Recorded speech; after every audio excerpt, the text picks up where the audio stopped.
வசந்தம் தொலைக்காட்சி நேயர்களுக்கு மாலை நேர வணக்கங்கள். இன்றைய தீர்வு நிகழ்ச்சியில் நாங்கள் வழமை போல் 2 முக்கிய பிரமுகர்களை சந்திக்கின்றோம். ஒருவர் தமிழரசுக் கட்சியின் வன்னி மாவட்ட வேட்பாளர், அந்த கட்சியின் துணை பொதுச் செயலாளர், முன்னாள் மாகாண சுகாதார அமைச்சர் பான சத்தியலிங்கம். மற்றையவர் நுவர்லியா மாவட்டத்தில் இம்முறை பொதுத் தேர்தலில் போட்டியிடும் ஸ்ரீலங்கா பொதுஜன பெரமுன சார்பில் போட்டியிடும் பெரியசாமி பிரதீபன். அவர் ஸ்ரீலங்கா சுதந்திர கட்சியின் மாவட்ட அமைப்பாளர் கூட. வணக்கம். வணக்கம். வணக்கம் சார். வணக்கம். நாங்கள் சத்தியலிங்கம் அவர்களிடத்திலிருந்து எங்களது கேள்வியை ஆரம்பிப்போம். வன்னி மாவட்டத்தில் பல சுயேட்சை குழுக்கள், பல அரசியல் கட்சிகள் இந்த முறை களமிறங்கி இருக்கின்றன. அங்குள்ள நிலைமை எப்படி கூட்டமைப்பு அதனை எதிர்கொள்கின்றது? கடந்த காலங்களை விட நான் இருக்கிறேன், முன்னாள் முதலமைச்சர் கூட அங்கே தனது வேட்பாளர்களை களமிறக்கின்றார். எனவே எப்படி அதனை நீங்கள் எதிர்கொண்டிருக்கிறீர்கள்? வன்னி தேர்தல் தொகுதியில் மொத்தமாக 6 பாராளுமன்ற உறுப்பினர்களை தெரிவு செய்வதற்கான ஒரு போட்டியாக இருக்கிறது. அதில் 17 அரசியல் கட்சிகளும் 28 சுயேட்சை குழுக்களுமாக மொத்தமாக 405 பேர் இந்த தேர்தல் களத்தில் இருக்கணும். ஆமாம், நீங்கள் கூறிய அதை விடயத்தை நாங்கள் உங்களது கருத்து உள்ளது, அதை பார்த்துவிட்டு உங்களது கருத்துக்களை நீங்கள் தொடரலாம். ஓகே. வன்னி தேர்தல் தொகுதியில் 17 கட்சிகளும் 28 சுயேட்சை குழுக்களுமாக மொத்தமாக 45 குழுக்கள், கட்சிகளும் சுயேட்சை குழுக்களுமாக 45 குழுக்கள் இந்த தேர்தலிலே போட்டியிடுகிறார்கள்.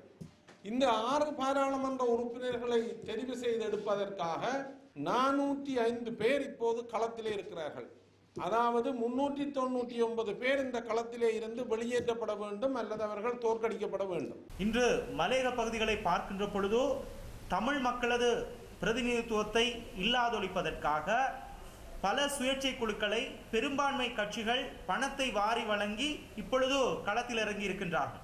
நுவரெலியா மாவட்டத்தில் அதிகப்படியான சுயேட்சை குழுக்கள் இப்பொழுது தோட்ட தொழிலாளர்களின் வாக்குகளை கொள்ளையிடுவதற்காக பல்வேறு சூழ்ச்சிகளை கையாண்டு வருகின்றார்கள். அவர்களுக்கு சாரங்கள் வழங்கி வருகின்றார்கள், தகரங்கள் வழங்கி வருகின்றார்கள், சிமெந்துகள் வழங்கி வருகின்றார்கள்.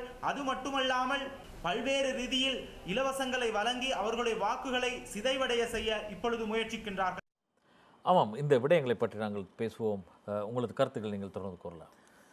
வன்னி தேர்தல் தொகுதியை பொறுத்தவரையில் எப்போவுமே இல்லாத மாதிரி வரலாற்றில் முதல் முறையாக இந்த சுயேட்சை குழுக்களும் உதிரி கட்சிகளும் களமிறக்கப்பட்டிருக்கிறார்கள். அதனுடைய முக்கியமான நோக்கம் என்னென்னு சொன்னால், தமிழ் மக்களுடைய வாக்குகளை சிதறடித்து அங்கு தமிழ் பிரதிநிதிகளுடைய எண்ணிக்கையை குறைப்பது தான் இந்த பெருந்தொகையான வேட்பாளர்களை களமிறக்கியதனுடைய நோக்கமாக நான் பார்க்கின்றேன். அந்த வகையில் நாங்கள் இவ்வளவு பெருந்தொகையான வேட்பாளர்கள் களத்தில் இருப்பது என்பது, நாங்கள் அவர்கள் 399 பேர் தோற்கப் போகிறார்கள் என்று சொல்லி நாங்கள் சும்மா அதை இலகுவாக கைவிட முடியாது. ஏனென்று சொன்னால், இந்த 405 பேரில் என்னுடைய கருத்து கிட்டத்தட்ட ஒரு 15 பேர் தான் 1000 வாக்குக்கு மேல் எடுக்கக்கூடியவர்கள். மற்றவர்கள் எல்லாம் அதிலும் விட குறைந்த வாக்குகளை தான் எடுக்கப் போகிறார்கள்.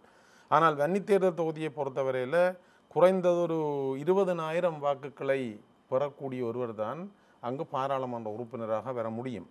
ஆனால் இந்த 390 பேரும் ஒவ்வொரு தரம் 50 வாக்கு எடுத்தாலே கிட்டத்தட்ட 18-19,000 வாக்கு எங்களுக்கு கிடைக்க வேண்டிய தமிழ் வாக்குகள் பெரும்பாலும் வெளியில் போயிடும். அப்படி ஒரு 18,000 வாக்கு வெளியில் போவதாக இருந்தால் நாங்கள் ஒரு பாராளுமன்ற ஆசனத்தை இழக்கக்கூடிய ஒரு சூழல் வருகிறது. அந்த வகையில் தான், அதை நோக்கமாக கொண்டுதான் இந்த பெருந்தொகையான வேட்பாளர்களை வன்னி தேர்தல் தொகுதியிலே இந்த முறை இறக்கியிருக்கிறார்கள். இருந்தாலும் மக்கள் மிகவும் தெளிவாக இருக்கிறார்கள் என்று நான் பார்க்கிறேன். நிச்சயமாக அவர்கள் சரியான முடிவை எடுத்து எங்களுடைய வன்னி தேர்தல் தொகுதியிலே இருக்கின்ற இன விகிதாசாரத்துக்கு ஏற்ற வகையிலே எங்களுடைய தமிழ் பேசுகின்றவர்கள் பாராளுமன்றத்திற்கு தெரிவாக செய்யப்படுவார்கள் என்றதான் நான் பார்க்குறேன். ஆனால் கடந்த தேர்தலை ஒப்பிடும்போது இந்த முறை தேர்தலில் உங்களுக்கு தமிழரசுக் கட்சிக்கு, அதாவது தமிழ் தேசிய கூட்டமைப்புக்கு ஒரு பெரிய சவால் இருக்கின்றது.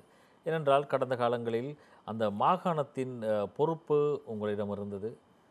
அந்த மாகாணத்தின் பிரதம முதலமைச்சராக இருந்தவர் இப்போது உங்களுக்கு எதிராக, உங்களது கட்சிக்கு எதிராக போட்டியிடுகின்றார். எனவே நீங்கள் எதிர்பார்க்கும் அந்த பிரதிபலன் இந்த முறை சரியாக கிட்டுமா, அல்லது அந்த சவாலை நீங்கள் எப்படி எதிர்கொள்கிறீர்கள்? கௌரவ முன்னாள் முதலமைச்சர் சிவி விக்னேஸ்வரன் ஐயா தலைமையிலான அந்த கட்சி வன்னியிலே எங்களுக்கு ஒரு பெரிய சவாலாக இருக்கும் என்று நான் கருதவில்லை. முன்னாள் முதலமைச்சர் அவர்கள் மாகாணத்தினுடைய முதலமைச்சராக இருந்தாலும் அவர் தன்னுடைய முதலமைச்சர் காலத்திலே மக்களுக்கு நிறைய சேவைகளை வழங்கி ஒரு நன்மதிப்பை பெற்றவராக இல்லை என்பது என்னுடைய கருத்து. அந்த வகையில் முதலமைச்சர் அவர்களுடைய தலைமையிலே போட்டியிடுகின்ற மீன் சின்னத்திலே போட்டியிடுகின்றவர்கள் எங்களுக்கு ஒரு பாரிய சவாலாக வன்னித்தேர்தல் தொகுதியிலே இருக்க மாட்டார்கள் என்பது என்னுடைய கருத்து. ஆகவே நாங்கள் அவர்களை ஒரு பெரிய சவாலாக கருதவில்லை. ஆகவே நாங்கள் நிச்சயமாக தமிழ் தேசிய கூட்டமைப்பு வீட்டு சின்னத்திலே போட்டியிடுகின்ற நாங்கள் கடந்த காலங்களைப் போல நிறைவான ஆசனங்களை பெறுவோம் என்று என்னுடைய நம்பிக்கையாக இருக்கிறது. ஆனால் கடந்த முதலமைச்சரை தெரிவு செய்து முன்னாள் ஓய்வு பெற்ற நீதியரசர் ஒருவரை நீங்கள் கொண்டு வந்த போது மக்கள் மத்தியில் ஒரு பெரிய எதிர்பார்ப்பு இருந்தது. எனவே அதற்கு பிறகு அந்த எதிர்பார்ப்பு ஒன்றும் நிறைவேறவில்லை உங்களது கூற்றுப்படி பார்த்தால். இப்போது புதிய பாராளுமன்றத்திற்கு நீங்கள் உறுப்பினர்களை தருமாறு கூட்டமைப்பு கேட்கும்போது ஏற்கனவே நீங்கள் தெரிவு செய்யப்பட்ட ஒருவரே சேவை செய்யவில்லையே, நீங்கள் புதிய ஆட்களை கொண்டு செல்லும் போது அவர்களிடம் எப்படி ஒரு சேவை நடக்கும் என்ற ஒரு ஐயப்பாடு மக்கள் மனதில் எழும்பாதா? இல்லை, அப்படியான ஒரு ஐயப்பாடு எழுவதற்குரிய சாத்தியக்கூறுகள் இருந்தாலும் முதலமைச்சர் அவர்கள் சிவி விக்னேஸ்வரன் அவர்களை முதலமைச்சராக கொண்டு வந்த போது அந்த சூழல் வித்தியாசமாக இருந்தது. ஏனென்றால் அந்த நேரத்தில் மஹிந்த ராஜபக்ஷ அவர்களுடைய ஆட்சி காலம் இருந்தது. வடகிழக்கு மாகாணங்களில் யுத்தத்துக்கு பின்னரான காலப்பகுதி. அங்கு மிகவும் நெருக்குதலான அடக்குமுறையான ஒரு ஆட்சி முறை இருந்ததாக மக்கள் அந்த நேரத்தில் உணர்ந்து கொண்டார்கள். அந்த நேரத்தில் சட்டம் தெரிந்தவர், ஒரு நீதியரசர், கொழும்பிலே சிங்கள மக்களோடு மிகவும் நெருக்கமாக அந்யோன்யமாக பழகியவர், வாழ்ந்தவர். அந்த வகையில் அவர் 3 மொழிகளிலும் புலமை பெற்றவர் என்ற ஒரு காரணத்தினாலே தான் அவர் ஒரு முதலமைச்சராக கொண்டு வரப்பட்டார். கொண்டு வந்தபோது மக்கள் அவரை நிச்சயமாக நம்பினார்கள். அவருக்கு பெருந்தொகையான வாக்குகள், ஒவ்வொரு வேட்பாளரும் யாழ் மாவட்டத்திலே போட்டியிட்டவர்கள் தனக்கொரு வாக்கும் சிவி விக்னேஸ்வரன் அவர்களுக்கு ஒரு வாக்கையும் அளிக்க சொல்லித்தான் எல்லாரும் தேர்தல் களத்திலே அவருக்காக வாக்கு கேட்டார்கள். அந்த வகையில் தான் அவர் பெருந்தொகையான வாக்குகளை பெற்று அங்கு முதலமைச்சராக நியமிக்கப்பட்டார். ஆனால் ஒரு யுத்தம் 30 வருஷம் யுத்தம் நடந்த ஒரு பிரதேசம், அந்த பிரதேசத்திலே அந்த மக்களுக்கு இருக்கிற தேவைகள், பிரச்சனைகள் மிகவும் அதிகம். ஒரு பெரிய எதிர்பார்ப்பு. இது ஒரு சாதாரண மாகாண சபையாக எங்களுடைய மக்கள் நினைக்கவில்லை, அது ஒரு அரசாங்கமாகத்தான் மக்கள் நினைத்தார்கள். அந்த வகையில் மக்களுடைய அந்த எதிர்பார்ப்பை அவரால் நிறைவேற்ற முடியவில்லை.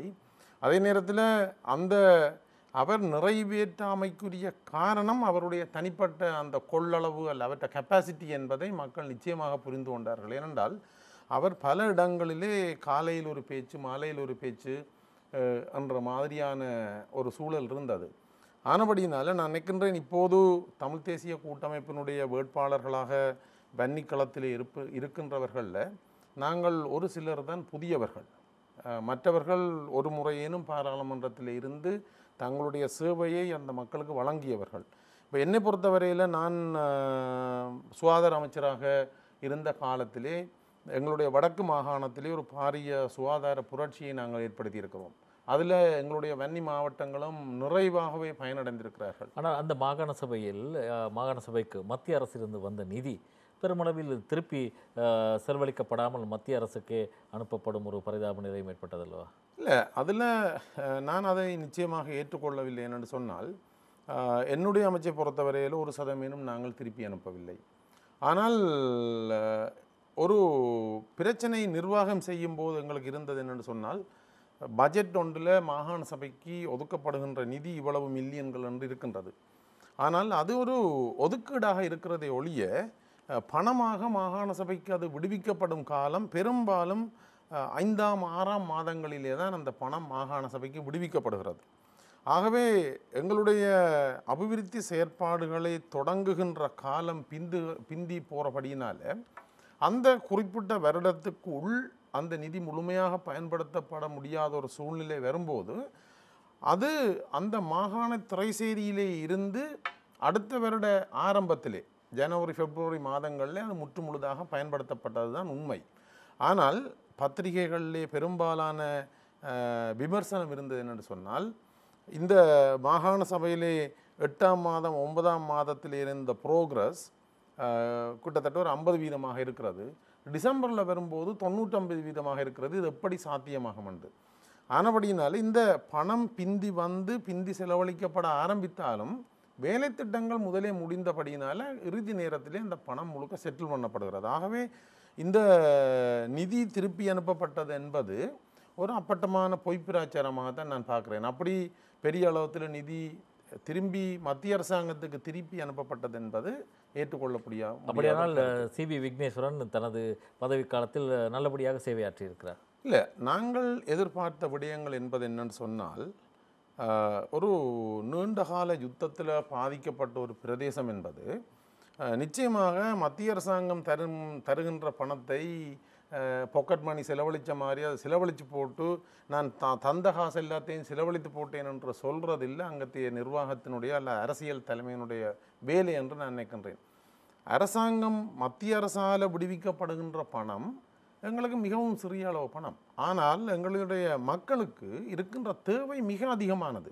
ஆகவே நாங்கள் முன்னாள் முதலமைச்சரிடம் எதிர்பார்த்த ஒரு முக்கியமான விடயம் என்னென்று சொன்னால், மத்திய அரசால் விடுவிக்கப்படுகின்ற பணம் முழுமையாக மக்கள் நலன் சார்ந்த திட்டங்களிலே செலவழிக்கப்படுகின்ற அதே வேளையிலே அந்த சொற்ப நிதியை வைத்துக்கொண்டு நாங்கள் மக்களுடைய முழு தேவைகளையும் நிறைவேற்றிவிட முடியாது. ஆகவே நாங்கள் புலம்பெயர் எங்களுடைய உறவுகளிடமிருந்தும் சர்வதேச அமைப்புகளிடமிருந்தும் வெவ்வேறு நிதி நிறுவனங்களிடமிருந்தும் வெவ்வேறு நாடுகளிலிருந்தும் எங்களுடைய மக்களுடைய அடிப்படை தேவைகளை நிறைவேற்றக்கூடிய வகையிலே திட்ட முன்மொழிவுகளை தயாரித்து அதன் அடிப்படையில் பணத்தை பெற்றுக்கொண்டு பல வேலை திட்டங்களை எங்களுடைய மக்களுக்கு செய்திருக்கலாம். அதை நாங்கள் நிறைவேற்றி காட்டியிருக்கிறோம். ஆனால் முன்னாள் முதலமைச்சர் அவர்களுடைய அவர் வைத்திருந்த கிட்டத்தட்ட 16-17 திணைக்களங்களிலே இவை சரியாக உருப்படியாக நடைபெறவில்லை. ஆனபடியினால தான் நான் சொல்கிறேன் என்று சொன்னால், முன்னாள் முதலமைச்சர் விக்னேஸ்வரன் ஐயா அவர்கள் பல வேலை திட்டங்கள் செய்ய வேண்டிய ஒரு மாகாணத்தினுடைய முதலமைச்சராக இருந்து கொண்டு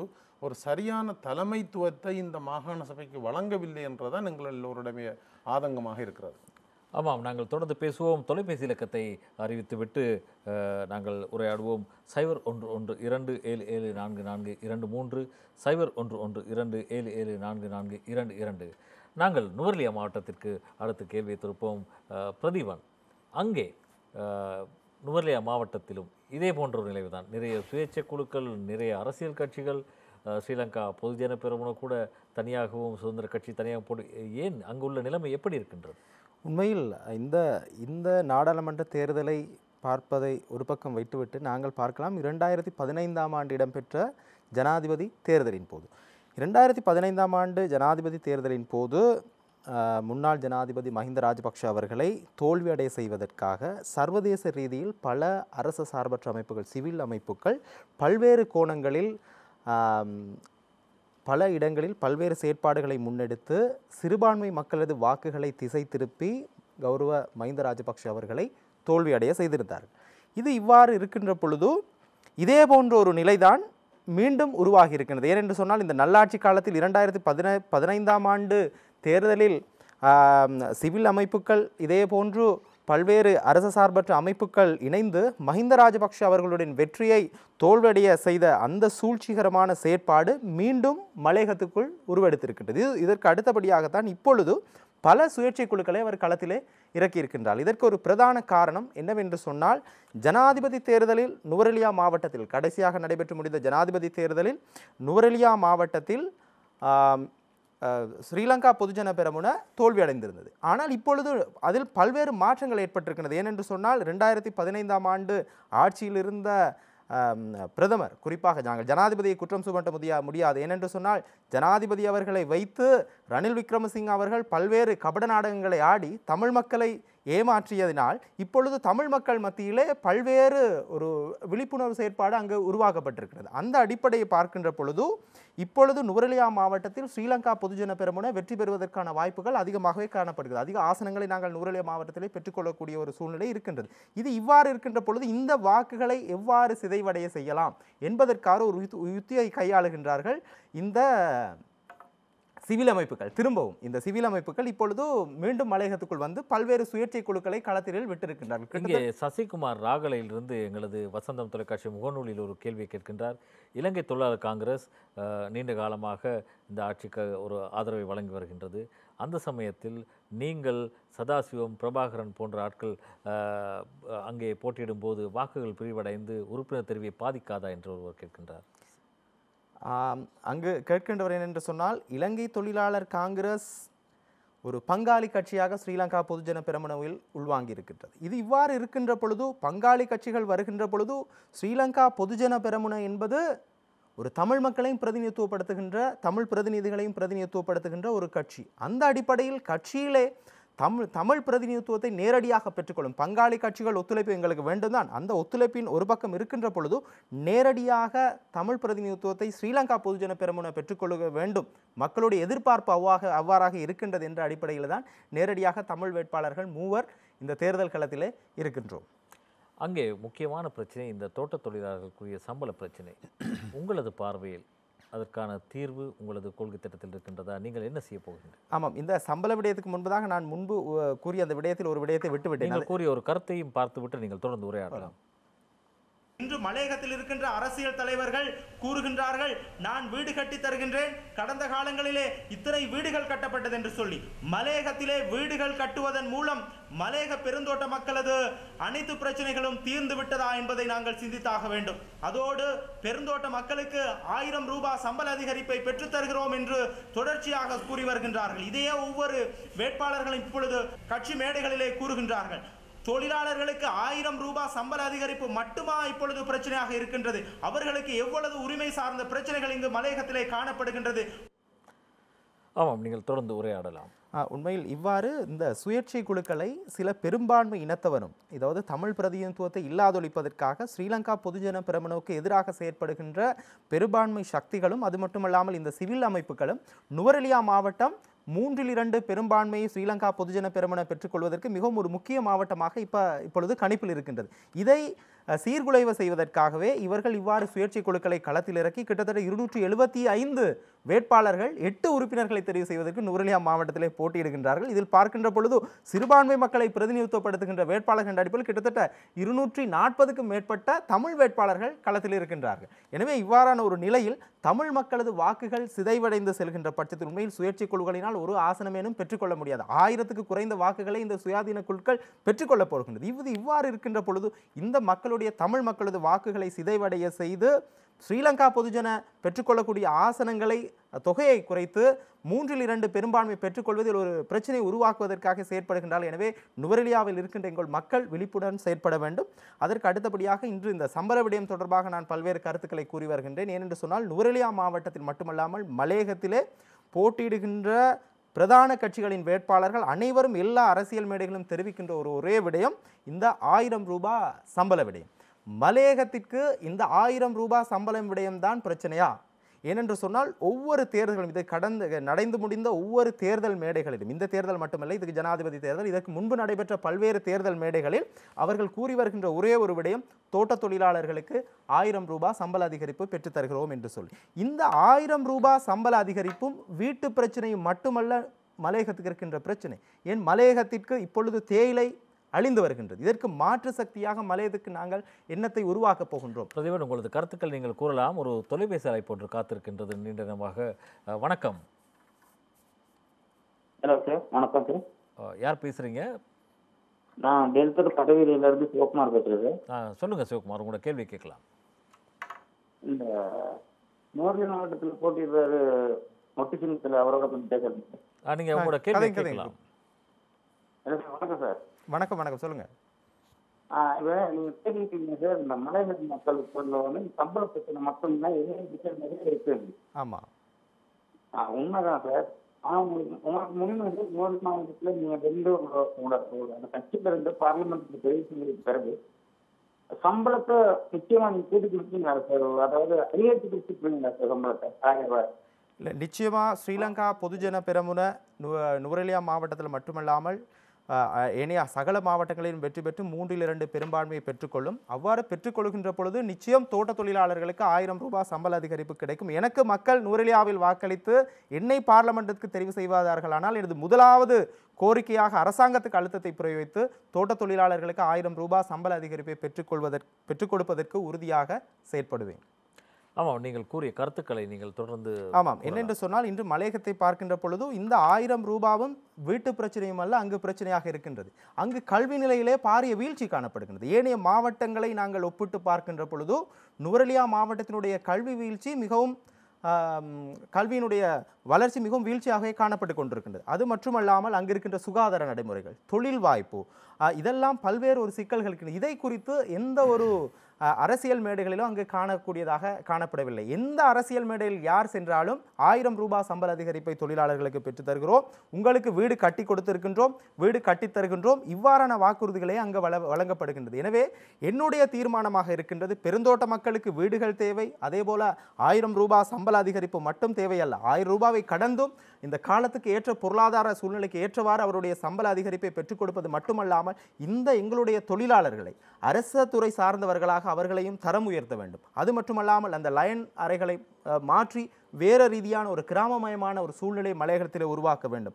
இப்பொழுது எவ்வளவோ தேயிலை தொழிற்சாலைகள் மூடப்படுகின்றது. அந்த மூடப்படுகின்ற தொழிற்சாலைகளை பாதுகாத்து அதனுள் தொழில்நுட்ப நிலையங்களை உருவாக்கி இந்த தோட்டத்திலே வேலை செய்கின்ற தொழிலாளர்கள் கொழுந்து பறிப்பதை மட்டுமில்லாமல் அடுத்து வருகின்றவர்கள் தொழில்நுட்ப ரீதியான பல்வேறு செயற்திட்டங்களை முன்னெடுப்பதான ஒரு சூழ்நிலையை உருவாக்கக்கூடியதாக இருக்குது. அதன் அடுத்தபடியாக மலையகத்திற்கு, குறிப்பாக நுவரெலியா மாவட்டத்துக்கு பல்கலைக்கழகங்கள் உருவாக்கப்பட வேண்டும். எனவே இதற்கு அடுத்தபடியாக இன்று வைத்தியசாலைகள் நாங்கள் எடுத்து பார்க்கின்ற பொழுது வைத்தியசாலைகள் தரமில்லாத ஒரு நிலையை காணப்படுகிறது. நுவரெலியா மாவட்டத்தில் இருக்கின்றவர்கள் கண்டி, பேராதனை, கொழும்பு போன்ற பிரதான வைத்தியசாலைகளுக்கு இப்பொழுது சிகிச்சை பெறுவதற்காக சென்று வருகின்றார்கள். எனவே இது தொடர்பில் மலையகத்திலே எந்த அரசியல் தலைவர்களும் கதைப்பதில்லை.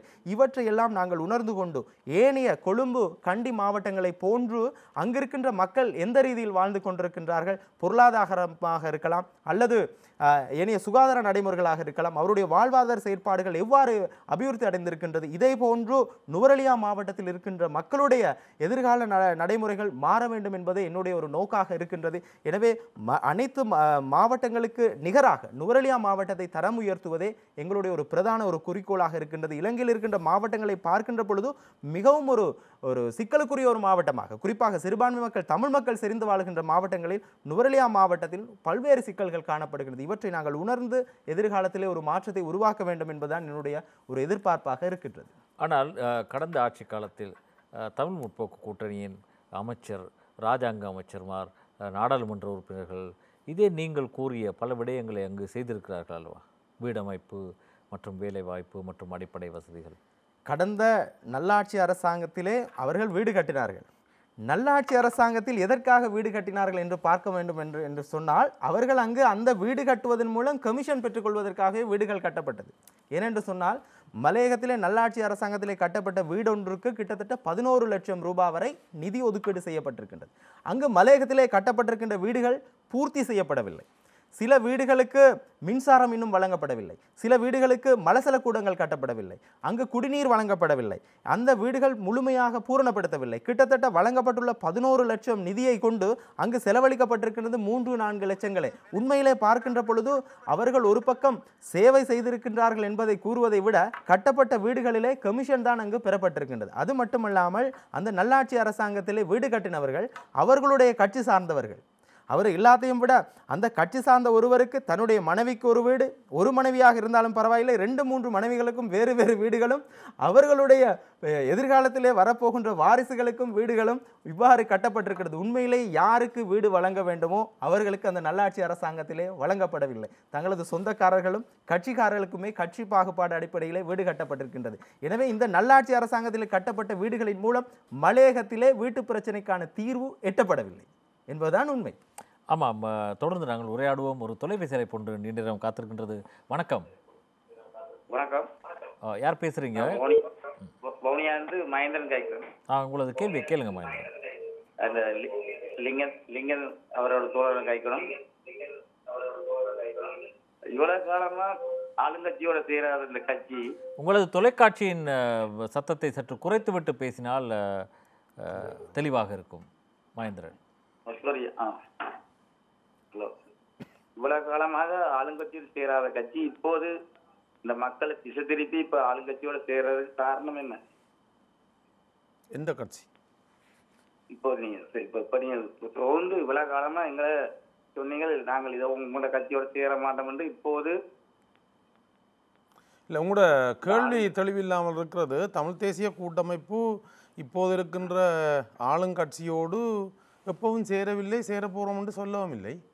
இல்லையா? அப்ப இதுக்கு முதல் நீங்கள் அப்படி சொல்லி இல்லை, நீங்கள் தவறாக புரிந்திருக்கிறீர்கள் நினைக்கிறேன். தமிழ் தேசிய கூட்டமைப்பு ஆளுங்கட்சியினுடைய ஒரு பங்காளியும் இல்லை. அதே வேளையில் எங்களுடைய கட்சியைச் சேர்ந்தவர்கள் நாங்கள் ஆளுங்கட்சியிலே சேரப்போகிறோம் என்று சொல்லவும் இல்லை. நினைக்கிறேன் நீங்கள் தவறாக புரிந்து பேசுகிறீர்கள் என்று நான் நினைக்கிறேன். முகநூலில் இங்கே ஒரு கேள்வி வந்திருக்கிறது. நிரோஷ் சோமசுந்தரம் கேட்கின்றார், சிவசக்தி ஆனந்தன் கூட்டமைப்பிலிருந்து விலகும் போது கூட்டமைப்புக்குள் இருக்கும் ஊழல் செயற்பாடுகள் தான் காரணம் என்று கூறியிருந்தார். அதன் உண்மைத்தன்மை என்ன என்று கேட்கின்றார். இந்த சிவசக்தி ஆனந்தன் அவர்கள் கூட்டமைப்பிலிருந்து வெளியேறியதுக்கு என்ன ஊழல் என்று அவர் சொல்லல, இதுவரையில் ஊழல் தான் காரணம் என்று சொல்லியிருக்கிறார் என்று முகநூலில் போட்டிருந்தாலும், சிவசக்தி ஆனந்தன் அவர்கள் வெளியேறுவதற்கு பல காரணங்கள் இருக்கின்றது. ஏனென்றால் 2015ஆம் ஆண்டு நடைபெற்ற நாடாளுமன்ற தேர்தலிலே அவருடைய ஈழமக்கள் புரட்சிகர விடுதலை முன்னணியுடைய தலைவர் திரு சுரேஷ் பிரேமச்சந்திரன் அவர்கள் தோல்வியடைந்திருந்தார். ஈழமக்கள் புரட்சிகர விடுதலை முன்னணியின் சார்பிலே தமிழ் தேசிய கூட்டமைப்பிலே போட்டியிட்ட சிவசக்தி ஆனந்தன் அவர்கள் அந்த தேர்தலிலே வெற்றி பெற்றிருந்தார், வன்னி தேர்தல் தொகுதியிலே. ஆகவே அவர்கள் அந்த நேரத்திலே அவர் அந்த கட்சியினுடைய தலைவருக்கு தேசிய பட்டியல் ஆசனத்தை கேட்டிருந்தார்கள், அது கொடுக்கப்படவில்லை. அதற்கு பின்னரான காலப்பகுதியிலே பல உள்ளக முரண்பாடுகள் அவருக்கு தமிழ் தேசிய கூட்டமைப்பினுடைய ஏனைய தலைவர்களோடு ஏற்பட்டது. அந்த அடிப்படையில் தான் அவர் தமிழ் தேசிய கூட்டமைப்பிலிருந்து விலகி இருந்தாலே ஒழிய அவர் நான் இதுவரையில் கேள்விப்படவில்லை தமிழ் தேசிய கூட்டமைப்புக்குள்ளுக்கு ஏதாவது ஒரு ஊழல் நடவடிக்கை இருக்கிறதன் காரணத்தினாலே தான் வெளியேறுவதாக அவர் சொன்னதாக நான் கேள்விப்படவில்லை. கடந்த இந்த தேர்தல் வேட்பு மனுக்களை தெரிவு செய்யும் போது ஆசன பங்கீடுகளில் ஒரு பெரிய குழப்பமே வந்தது. சில நேரங்களில் ஒரு சிலரை மட்டக்களப்பில் கூட நீங்கள் சிலரை நியமித்தீர்கள், இறுதி நேரம் அவரை அகற்றினீர்கள். ஏன் இந்த முரண்பாடு?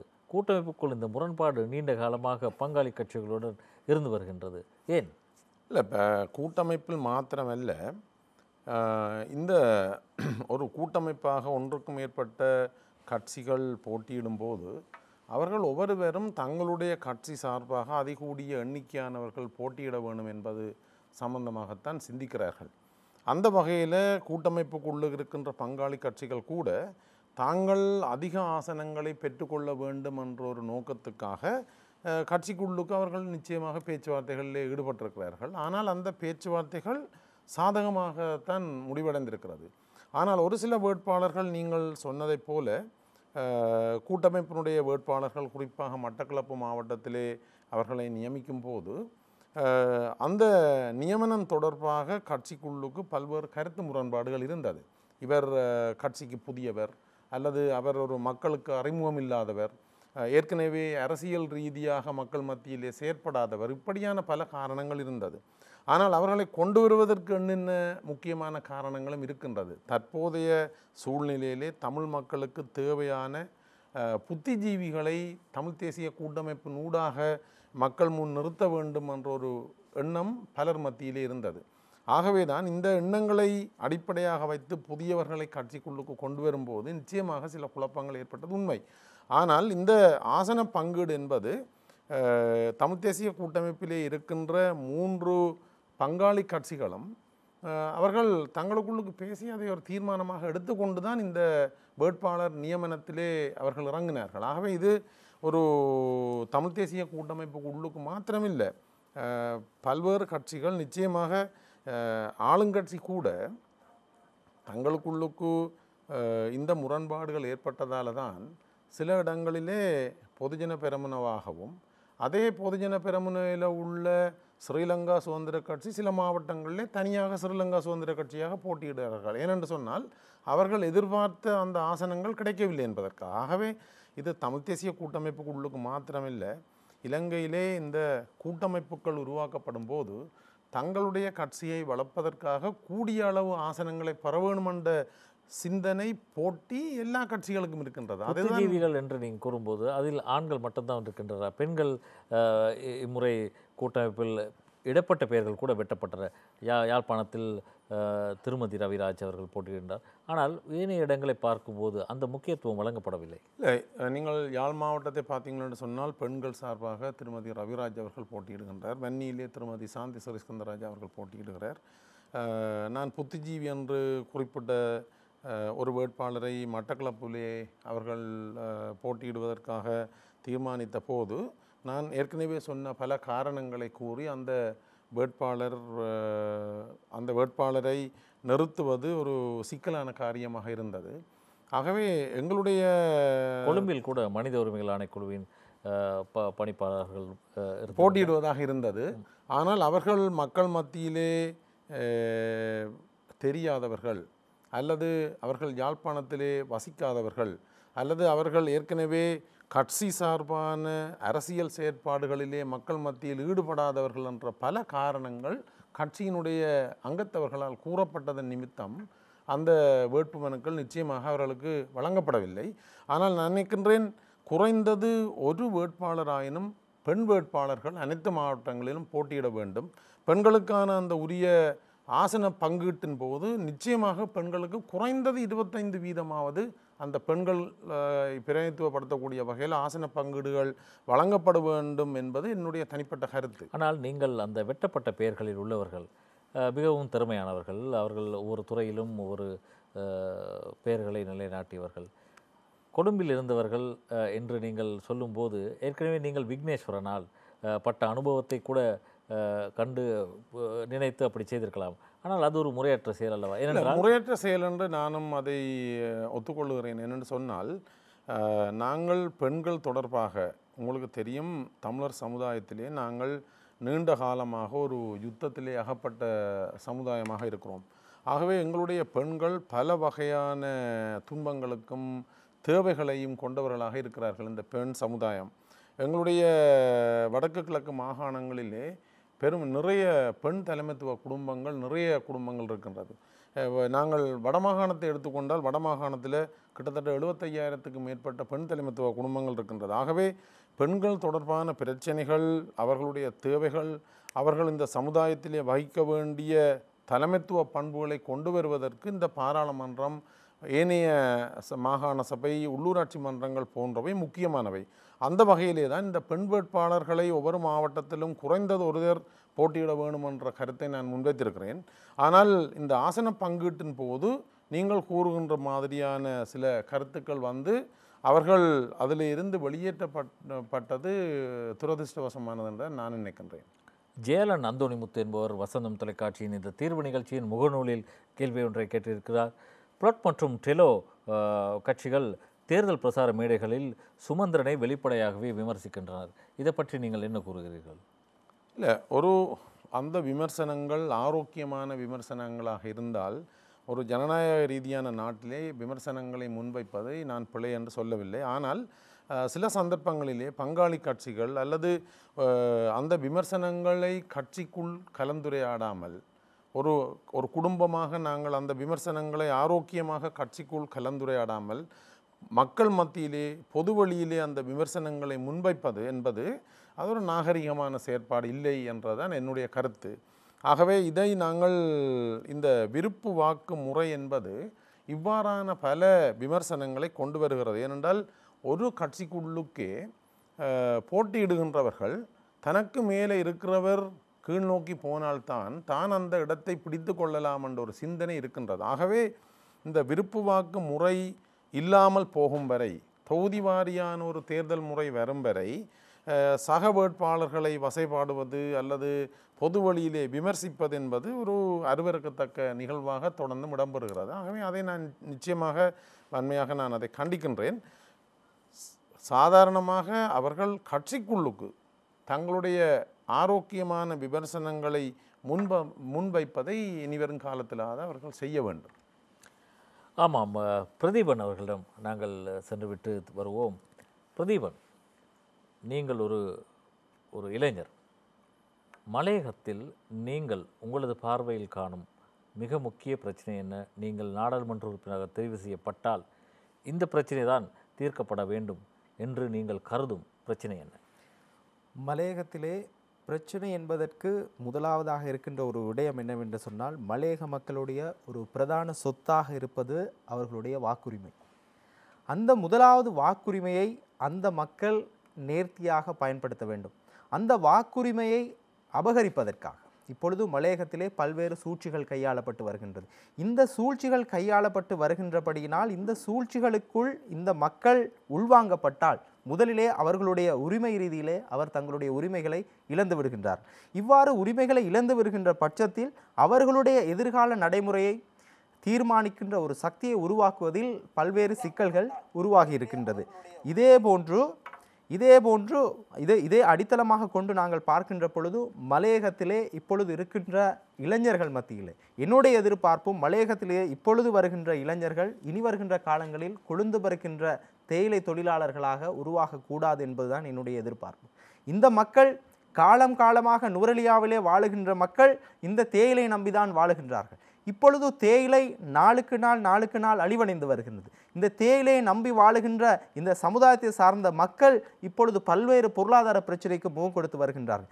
மலையகத்திலே குறிப்பாக நுவரெலியாவிலே தேயிலை மட்டும்தான் பிரதான தொழிலாக இருக்க வேண்டுமா? ஏன் இப்பொழுது வருகின்ற இளைஞர்களை கொண்டு பல்வேறு தொழிற்சாலைகளை மலையகத்திலே உருவாக்கலாம். பல உற்பத்திகளை மலையகத்திலே உருவெடுக்கக்கூடிய சூழ்நிலைகள் இருக்கின்றது. அதற்கான வளங்கள் இருக்கின்றது, இடங்கள் இருக்கின்றது. எனவே இவற்றை கொண்டு தேயிலைக்கு அப்பால் இந்த மலையகத்தில் இருக்கின்ற எங்களுடைய எதிர்கால இளைஞர் யுவதிகளுக்கு புதிய ரீதியான பல்வேறு தொழில் ரீதியான செயற்திட்டங்களை மலையகத்திலே முன்னெடுத்து இப்பொழுது பொருளாதார ரீதியிலே பாதிக்கப்பட்டிருக்கின்ற எங்களுடைய நுவரெலியா மாவட்ட மக்களை ஒரு உயர்ந்த நிலைக்கு கொண்டு வருவதுதான் என்னுடைய ஒரு இலக்காக காணப்படுகின்றது. ஏனென்று சொன்னால் இப்பொழுது பார்க்கின்ற பொழுது தேயிலையினுடைய துறை மலையகத்தை பொறுத்த மட்டிலே பாரிய அளவிலே வீழ்ச்சி கண்டிருக்கின்றது. எனவே இன்னும் 10-15 வருடங்கள் செல்லுகின்ற பொழுது தேயிலை முற்றுமுழுதாக இல்லாமல் போவதற்கான வாய்ப்புகள் இருக்கின்றது. இது இவ்வாறு இருக்கின்ற பொழுது அதற்கு பின்னர் இந்த மக்கள் என்ன செய்ய போகின்றார்கள்? இந்த தொழிலாளர் வர்க்கத்திலே வருகின்றவர்கள் இதற்கு அடுத்தபடியாக அவருடைய எதிர்கால தீர்மானம் என்ன? இன்று நாங்கள் பார்க்கின்ற பொழுது ஏனைய மாவட்டங்கள் மீனவர்கள் இருக்கின்றார்கள். மீனவர்கள் அவர்கள் தொடர்ச்சியாக மீன்பிடி தொழிலை தொடர்ச்சியாக கொண்டு நடத்த முடியும்.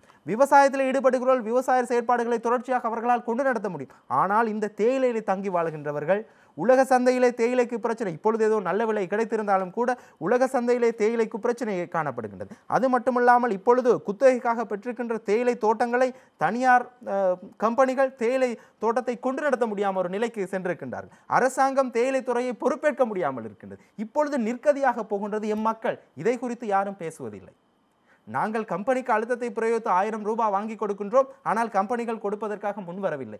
எங்களால் கொடுக்க முடியாது, இல்லாவிட்டால் அரசாங்கத்துக்கு தேயிலை தோட்டங்களை பொறுப்பேடுங்கள் என்று சொல்கின்றார். அரசாங்கம் தேயிலை தோட்டத்தை பொறுப்பெடுவதற்கு பயந்து நடுங்குகின்றது. ஏனென்று சொன்னால் இந்த மக்களுக்கு எவ்வாறு பொருளாதார ரீதியிலே தீர்வு காண போகின்றோம் என்று. இந்த பிரச்சனைக்கெல்லாம் ஒரு தீர்வை காண வேண்டும் என்று சொன்னால் இந்த மலையகத்திலே தேயிலை துறைக்கு அப்பால் இந்த மக்களுக்கு பொருளாதார ரீதியிலே என்ன அடுத்த கட்டத்தை நாங்கள் முன்னெடுக்கலாம் என்பதுதான் என்னுடைய பிரதான ஒரு எதிர்பார்ப்பாக இருக்கின்றது. இது இவ்வாறு இருக்கின்ற பொழுது கௌரவ சிவராஜ் அவர்களே, இன்னும் ஒரு விடயத்தை என்னென்று சொன்னால், ஒரு தொலைபேசி விடயத்திலே சகோதரரை குறித்து ஒரு கேள்வி எழுப்பியிருந்தார். அதுக்கு ஒரு சின்ன பதிலை நான் கூறலாம் என்று இருக்கிறேன். மலையக அரசியலிருந்து நாங்கள் பார்க்கின்ற பொழுது கேட்டிருந்தார், உங்களுடைய கட்சி அரசாங்கத்துக்கு ஆதரவு வழங்குகிறது, கடந்த அரசாங்கத்துக்கும் ஆதரவு வழங்குகிறது, இந்த அரசாங்கத்துக்கும் ஆதரவு வழங்குகிறது என்று சொல்லி இதை பார்க்கின்ற பொழுது உண்மையிலே மலையக பக்கத்திலிருந்து நானும் பார்க்கின்ற பொழுது உங்களுடைய தமிழ் தேசிய உங்களுடைய கூட்டணியாக இருக்கின்ற தமிழ் தேசிய கூட்டமைப்பு மறைமுகமாக அரசாங்கத்துக்கு ஆதரவு வழங்குகிறதா என்னால் காணக்கூடியதாக. ஏனென்று சொன்னால் கடந்த ரணில் விக்ரமசிங்க அவருடைய காலப்பகுதிகளிலே கௌரவ சுமந்திரன் அவர்களும் சம்பந்தன் அவர்கள் எதிர்க்கட்சி தலைவராக இருந்தாலும் கூட அந்த காலகட்டத்திலே அவர் ரணில் விக்ரமசிங்க அவர்களோடு இணைந்து ஏனைய பார்லமென்ற உறுப்பினர்களை விடவும் மிகவும் சொகுசு ஒரு வீடொன்றையும் பெற்றுக்கொண்டார். சகல அரசாங்கத்திலிருந்து சகல வரப்பிரசாதங்களையும் பெற்றுக்கொண்டார். அதற்கு அடுத்தபடியாக சுமந்திரன் அவர்கள் அந்த ரணில் விக்ரமசிங்க தலைமையிலான அந்த நல்லாட்சி காலப்பகுதியில் ரணில் விக்ரமசிங்க அவர்களை அந்த அரசாங்கத்தை இயக்குகின்ற ஒரு ரிமோட்டாக செய்யப்பட்டார். இப்போ எதிரணியாக மக்களுக்கு காட்சிப்படுத்தினாலும் கூட உண்மையில் அரசாங்கத்தோடு தான் மறைமுகமாக செயற்படும். அதை தான் அவர் உணர்ந்திருக்கிறார் நினைக்கின்றேன் நண்பர் அவர்களே. அதே போன்று இப்பொழுது பார்க்கின்ற பொழுது இந்த மஹிந்த ராஜபக்ஷ அவர்கள், இப்பொழுது ஜனாதிபதியாக இருக்கின்ற மஹிந்த ராஜபக்ஷ அவர்களையும் கோட்டாபய ராஜபக்ஷ அவர்களையும் கடுமையாக விமர்சித்தவர்கள் சுமந்திரன் குழுவினர். ஏனென்று சொன்னால் தமிழர்களை கொன்று குவித்தவர், அவர் இனவாதி, இதெல்லாம் சொல்லி இருக்கின்ற பொழுது இப்பொழுது விவாதித்தவர் ஒரு பொட்டி பாம்பு போல் அடங்கி இந்த அரசாங்கத்துக்கு ஒத்துழைப்பு வழங்குகின்றார். இதை பார்க்கின்ற பொழுது அந்த மலேக ரீதியிலிருந்து நாங்கள் பார்க்கின்ற பொழுது இந்த வடகிழக்கில் இருக்கின்ற இந்த அரசியல் பிரதான தலைமைகள் இப்பொழுது காலத்துக்கு காலம் அரசாங்கத்திற்கு எதிராக செயற்பட்டாலும் கூட உள்ளக ரீதியாக அரசாங்கத்தோடு தொடர்பு வைத்தார். இதை தான் அந்த தொலைபேசியில் உரையாடிய அந்த நபர் இவரிடத்தில் கேள்வி எழுப்பியிருப்பார் என்பதை நான் உணர்ந்து கொள்கின்றேன். நானும் ஒரு அந்த சம்பந்தமான ஒரு கேள்வியை கேட்க வேண்டும். பொதுவாக ஒரு விமர்சனம் உள்ளது. சுமந்திரன் மற்றும் மூத்த தலைவர்கள் ஐக்கிய தேசிய கட்சி ஆட்சி காலத்தில் அவர்களுடன் நெருங்கி பழகியிருந்தார்கள். ஆனால் தமிழர் பிரச்சினைக்கோ அல்லது வடக்கு கிழக்கின் அபிவிருத்திக்கோ பெரிய அளவில் எதுவும் நடக்கவில்லை என்ற ஒரு குறைபாடு மக்கள் மத்தியில் அந்த கேள்வி இருக்கின்றது. நீங்கள் பதிலை கூறலாம். இல்லை, இப்போ நண்பர் சொன்னது போல் ரணில் விக்ரமசிங்க அவர்கள் பிரதமராக இருந்த காலத்தில் தமிழ் தேசிய கூட்டமைப்பு அந்த நல்லாட்சி என்று சொல்லப்பட்ட அந்த அரசாங்கத்துக்கு ஆதரவாக பல சந்தர்ப்பங்களில் செயற்பட்டதுன்றது வெளிப்படையானது. அதில் மறைக்கிறது கொண்டும் இல்லை. ஏனென்று சொன்னால் 2015ஆம் ஆண்டு ஜனாதிபதி தேர்தல் வந்தபோது வடக்கு கிழக்கிலே வாழுகின்ற ஒட்டுமொத்த தமிழ் மக்களும் மஹிந்த ராஜபக்ஷ அவர்களுக்கு எதிராகத்தான் தங்களுடைய வாக்குகளை அளித்து முன்னாள் ஜனாதிபதி மைத்ரிபால சிறிசேன அவர்கள் ஜனாதிபதியாக நியமிக்கப்பட்டார். அதில் தமிழ் மக்களுடைய பங்களிப்பு மிகவும் காத்திரமானது. அதற்கு பல காரணங்கள் இருக்கின்றது. ஏனென்று சொன்னால் இந்த யுத்தத்தை முடித்து வைத்த போது ஒரு போரிலே இரண்டு தரப்பிலும் மக்கள் சண்டை பிடிப்பவர்கள் இறப்பது அது தவிர்க்க முடியாதது. ஆனால் இந்த இறுதி போரிலே பொதுமக்கள் ஆயிரக்கணக்கில் கொல்லப்பட்டார்கள் என்பது நாங்கள் சொல்கிற குற்றச்சாட்டு மாத்திரமில்லை, ஐநாவில் கூட அந்த குற்றச்சாட்டுக்கள் முன்வைக்கப்பட்டிருக்கிறது. ஏனென்று சொன்னால் அங்கு வைத்தியசாலைகள் தாக்கப்பட்டு பெருமளவான மக்கள் வைத்தியசாலைகள் காயம்பட்டவர்கள் கொல்லப்பட்டார்கள். அரசாங்கத்தாலே அறிவிக்கப்பட்ட பாதுகாப்பு வலயங்களுக்குள் தாக்குதல் நடத்தப்பட்டு பாதுகாப்பு தேடி போய் பாதுகாப்பு வலயங்களில் இருந்த மக்கள் கொன்று குவிக்கப்பட்டார்கள். இறுதியிலே சரணாகதி அடைந்தவர்கள் இன்றும் காணாமல் போனவர்களாக இருக்கிறார்கள். அண்மையிலே அப்படி இராணுவ தளபதி சொல்லியிருந்தார், யாரும் தங்களிடம் வெள்ளை கொடியுடன் சரணாகதி அடையவில்லை என்று. ஆனால் இதுக்கு ஐநாவும் ஐசிஆர்சியும் சாட்சியாக இருக்கின்றது. அங்கு பலர் முன்னிலையில் வெள்ளை கொடியோடு சரணாகதி அடைந்தவர்கள் இன்றும் அவர்களுடைய பெற்றோர்கள், அவர்களது உறவினர்கள், இராணுவத்திடம் கையளித்தவர்கள் இறக்கவில்லை, அவர்கள் உயிரோடு இருக்கிறார்கள். அப்படியான ஒரு சந்தர்ப்பத்திலே இராணுவ தளபதியாக இருக்கின்றவர் சொல்கிறார், யாரும் எங்களிடம் சரணடையவில்லை என்று சொல்லுகிறார். இப்படியான பல வடுக்களை சுமந்திருக்கின்ற மக்கள் அந்த யுத்தத்திலே தங்களுடைய கண்ணுக்கு முன்னுக்கு தன்னுடைய குடும்பமே அழிக்கப்படுகின்றதை பார்த்த மக்கள் அந்த இறுதி யுத்தத்தை நடத்திய மஹிந்த ராஜபக்ஷ தலைமையிலான அந்த அரசாங்கத்தை நிச்சயமாக வெறுத்திருந்தார்கள். அதன் காரணத்தினால தான் அந்த மக்கள் ஒரு மாற்றம் வேண்டும், நாங்கள் சுதந்திரமாக சுவாசிக்க வேண்டும், எங்களுக்குரிய ஒரு தீர்வு வர வேண்டும் என்று சொன்னால் இந்த அரசாங்கம் அகற்றப்பட வேண்டும் என்பதில் அவர்கள் நிச்சயமாக மிகவும் தாங்களாக சிந்தித்து அந்த முடிவை மக்கள் எடுத்திருந்தார்கள். தமிழ் தேசிய கூட்டமைப்பு இறுதியிலே அதை சொன்னாலும் அந்த தீர்மானம் மக்களுடைய தீர்மானம்.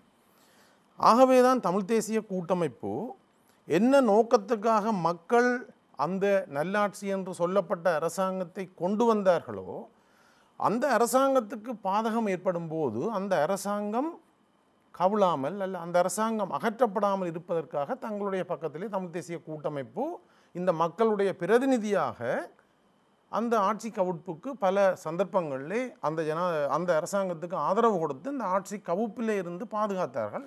அது உண்மை. இந்த முகநூலில் ஒரு கேள்வி இருக்கின்றது, நீங்கள் அதையும் கேட்டுவிட்டே அப்படியே தொடரலாம். சிவலோகநாதன் சிவதர்ஷன் என்பவர் கேட்கின்றார், வடக்கு மாகாண சுகாதார அமைச்சராக நீங்கள் இருந்தபோது யுத்தத்தால் பாதிக்கப்பட்டு படுக்கையில் இருந்தவர்களுக்காக என்ன செய்தீர்கள் என்று கேட்கின்றார். ஓகே, ஆகவே இந்த நண்பர் கேட்ட கேள்வியை முடித்துவிட்டு நான் அதுக்கு வரலாம்.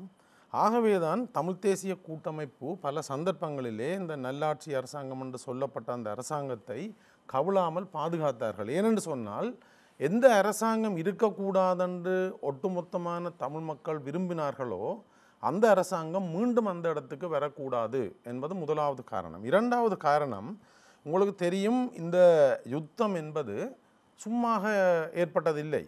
தமிழ் மக்கள் அல்லது தமிழ் இளைஞர்கள் சும்மா போய் சாகணும் என்று சொல்லி இந்த யுத்தத்தை துவக்கவில்லை. தமிழர்கள் தங்களுடைய அரசியல் உரிமைக்காக அகிம்சை ரீதியிலே பல ஆண்டுகள் போராடி அது சரிவராத நிமித்தம் தொடர்ந்து ஆயுத ரீதியாக தமிழ் மக்கள் அடக்கி ஒடுக்கப்படும் போதுதான் இளைஞர்கள் வேறு வழி இல்லாமல் ஆயுத போராட்டம் ஒன்றை ஆரம்பித்தார்கள். ஆகவே அங்கே தமிழ் மக்களுக்கு அரசியல் ரீதியான உரிமை ரீதியான ஒரு பிரச்சனை இருக்கிறது என்பதை யாரும் மறக்க முடியாது. ஆகவே என்ன காரணத்துக்காக இந்த யுத்தம் ஏற்பட்டு இவ்வளவு அழிவுகள், இவ்வளவு சொத்துழப்புகள், காணாமல் போதல், பல உயிரிழப்புகள், ஆயிரக்கணக்கான மக்கள் உயிரிழந்தமை எல்லாம் எங்களுடைய அரசியல் உரிமைகளாய் பெறுவதற்காக நடந்த ஒரு யுத்தம். ஆகவே அந்த யுத்தத்துக்கு பின்னரான காலப்பகுதியிலாவது தமிழ் மக்கள் இவ்வளவு இழப்புகளை சந்தித்த தமிழ் மக்களுக்கான ஒரு அரசியல் தீர்வு வர வேண்டும் என்பது எங்கள் எல்லோருடைய விருப்பமாக இருந்தது. இந்த அரசியல் தீர்வு என்பது தமிழ் மக்களுக்கான தீர்வு மாத்திரமில்லை. இந்த இலங்கை ஒரு சுபிட்சமான நாடாக வளர வேண்டுமாக இருந்தால் இலங்கையிலே அமைதி வேண்டும். இலங்கையிலே அமைதி இல்லை என்று சொன்னால் இந்த நாடு ஒரு சுபிட்சமான நாடாக, இது ஒட்டுமொத்த 3 இன மக்களுக்கும் தேவையான ஒரு விஷயம் அமைதி. அந்த வகையிலே தான் 2015ஆம் ஆண்டு ஜனாதிபதி தேர்தல் ஒன்று வந்தபோது ஜனாதிபதி வேட்பாளராக இருந்த மைத்ரிபால சிறிசேன அவர்கள் தமிழ் மக்களுக்கான அரசியல் தீர்வை தங்களுடைய தலைமையிலே இருக்கின்ற அரசாங்கம் கொடுப்போம், தமிழ் மக்களுக்கான அடிப்படை வசதிகளை ஏற்படுத்தி கொடுப்போம், தமிழர் பிரதேசங்களிலே வடக்கு கிழக்கு மாகாணங்களிலே குறிப்பாக அபிவிருத்தி நடவடிக்கைகளை மேற்கொள்வோம் என்ற பல உறுதிமொழிகளை வழங்கியிருந்தார்கள். அந்த அடிப்படையிலே தான் மக்கள் தங்களுடைய ஆதரவை வழங்கியிருந்தார்கள். ஆகவே இந்த 2015ஆம் ஆண்டு ஒரு ஆட்சி மாற்றம் ஏற்பட்ட பின்னர் தான் இலங்கையின் வரலாறிலே முதலாக இந்த பாராளுமன்றம் ஒரு அரசியலமைப்பு சபையாக மாற்றப்பட்டு இந்த எங்களுடைய இலங்கையினுடைய அரசியல் பிரச்சனையை தீர்வு காண்பதற்கான ஒரு புதிய அரசியல் ஜாப்பை உருவாக்க வேண்டும் என்கின்ற அந்த நிலைப்பாடு ஏற்படுத்தப்பட்டு அங்கு உபகுழுக்கள் எல்லாம் அமைக்கப்பட்டு ஒரு டிராஃப்ட் ஒன்று வந்தது, எல்லோருக்கும் தெரிந்த விடயம். அந்த டிராஃப்டை கொண்டு வந்து பாராளுமன்றத்திலே முன்வைக்கின்ற வேளையிலே தான் அந்த 52 நாள் குழப்பம் கூட கொண்டு வரப்பட்டது. அந்த அடிப்படையிலே தான் தமிழ் தேசிய கூட்டமைப்பு நாங்கள் என்ன நோக்கத்துக்காக இந்த ஜனாதிபதியை கொண்டு வந்தோமோ அல்லது அவர் வருவதற்கு துணையாக இருந்தோமோ அந்த நோக்கம் என்பது தமிழர்களுக்கான அமைதியான ஒரு அரசியல் தீர்வு ஏற்பட வேண்டும் என்ற அந்த நோக்கம் குழம்பக்கூடாதென்ற நிபந்தனையின் அடிப்படையில் தான் தமிழ் தேசிய கூட்டமைப்பு அந்த நல்லாட்சி அரசாங்கம் என்ற சொல்லப்பட்ட அரசாங்கத்துக்கு தங்களுடைய ஆதரவுகளை வழங்கியிருந்தார்கள். ஆனால் நண்பர் குறிப்பிட்டது போல பெருமதிப்புக்குரிய சம்பந்தன் அவர்கள் இலங்கையினுடைய எதிர்க்கட்சி தலைவர். ஒரு எதிர்க்கட்சி தலைவருக்கான வாசஸ்தலத்தை கொடுப்பது இலங்கையிலே வழமையாக அந்த வாசஸ்தலம் கொடுக்கப்படுவது அது ஒரு சாதாரணமான விடயம். ஆனால் திருவாளர் சம்பந்தன் அவர்கள் இந்த நாட்டினுடைய எதிர்க்கட்சி தலைவராக வந்து ஒரு அறை உள்ள ஒரு சிறிய வீட்டிலே அந்த போலீஸ் கிரவுண்டுக்கு பக்கத்தில் தான் எதிர்க்கட்சி தலைவராக வாழ்ந்து கொண்டிருந்தார். ஒரு நிமிடம் குறுக்கிடுவதற்கு மன்னிக்கவும், ஒரு தொலைபேசி அழைப்பு காத்திருக்கின்றது உங்களுக்காக. வணக்கம். வணக்கம். வணக்கம். யார் பேசுறீங்க? கேள்வியை நீங்கள் கேட்கலாம். நான் வவுனியா நிமால் ராஜ். கேளுங்க நிமால். ஏனென்றால் தமிழ் தேசிய கூட்டமைப்பிட ஒரு விசுவாசி நாங்கள். அது மாத்திரமல்ல, வடகிழக்கு மாகாணத்திலே மட்டுமல்ல வவுனியாவிலும் கூட வன்னி மாவட்டத்திலும் கூட ஒரு இந்திய வம்சாவளி வேட்பாளரை நிறுத்தவில்லை என்பது ஏன் என்பதை அவரிடம் விளக்கமாக கேட்டு சொல்லவும். நான் இந்த விஷயத்தை முடிச்சுட்டு அதுக்கு வரேன். ஆகவே இந்த இலங்கை தமிழரசு கட்சியினுடைய தலைவராக அப்போது இருந்த எதிர்க்கட்சி தலைவர் அவர்களுக்குரிய வீடு கொடுக்கப்படாமல் எதிர்க்கட்சி தலைவருடைய வாசஸ்தலத்திலே வேறு ஒருவர் வசித்த காரணத்தினாலே நான் நினைக்கிறேன் கிட்டத்தட்ட 2 வருடங்கள் எதிர்க்கட்சி தலைவராக இருந்தவர் அந்த ஒரு சிறிய ஒரு அறை வீட்டிலே இருந்து விட்டுத்தான் இந்த வீடு அரசாங்கத்தாலே திருத்தி அமைக்கப்பட்ட பின் அங்கு அவர் போவதற்குரிய சந்தர்ப்பம் வழங்கப்பட்டது. ஆனால் பத்திரிகைகளிலே எழுதப்பட்டது என்னென்னு சொன்னால் 4 கோடி ரூபாய் பெறுமதியான வீடு சம்பந்தன் அவர்களுக்கு வழங்கப்பட்டிருக்கின்றது. அவர்களுக்கு ஏதோ சொந்தமாக வழங்கின மாதிரி அந்த வீட்டை சொன்னார்கள். ஆகவே இந்த சொகுசு வீடு என்பது ஒவ்வொரு முறையும் எதிர்க்கட்சி தலைவராக இருந்தவர்களுக்கு வழங்கப்பட்ட வீடு 2 வருடங்கள் காலதாமதமாகித்தான் அவருக்கு அந்த வீடு கொடுக்கப்பட்டது. இன்னொரு என்ன வசதிகள் செய்து என்றெல்லாம் சொன்னீங்கள். அண்மையில் எதிர்க்கட்சி தலைவராக திரு சம்பந்தன் அவர்கள் இருந்தபோது அவருக்கு வழங்கப்பட்ட அந்த பென்ஸ் கார், அவர் அந்த அவ்வளவு பதவி காலத்திலேயும் கிட்டத்தட்ட 1000 கிலோமீட்டர் தான் ஓடி இருக்கிறார் அந்த காரை. அது பத்திரிகைகளிலே நான் பார்த்திருந்தேன். ஆகவே ஒரு சாதாரண பாராளுமன்ற உறுப்பினராகத்தான் திருவாளர் மதிப்புக்குரிய சம்பந்தன் அவர்கள் இருந்தார். பத்திரிகைகளே பல விடயங்கள் எழுதப்படுகிறது. அதே மாதிரி சுமந்திரன் அவர்கள் சம்பந்தமாக நீங்கள் குறிப்பிட்டிருந்தீர்கள். சுமந்திரன் இந்த அரசாங்கத்தை ரிமோட் கண்ட்ரோல் மூலம் இயக்கினார் என்றதை நீங்கள் சொல்லியிருந்தீர்கள். நான் அப்படி நினைக்கவில்லை. சுமந்திரன் அவர்கள் ஒரு மிகவும் திறமையான சட்டவாதி. அவர் பல சந்தர்ப்பங்களிலே ஜனநாயகத்தை காப்பாற்றுவதற்காக ஜனநாயகத்துக்காக தன்னுடைய குரலை கொடுத்திருந்தார். அது சில வேளைகளே அந்த ஜனநாயகத்துக்கான அந்த குரல் சில பேரை காப்பாற்றி இருக்கின்றது.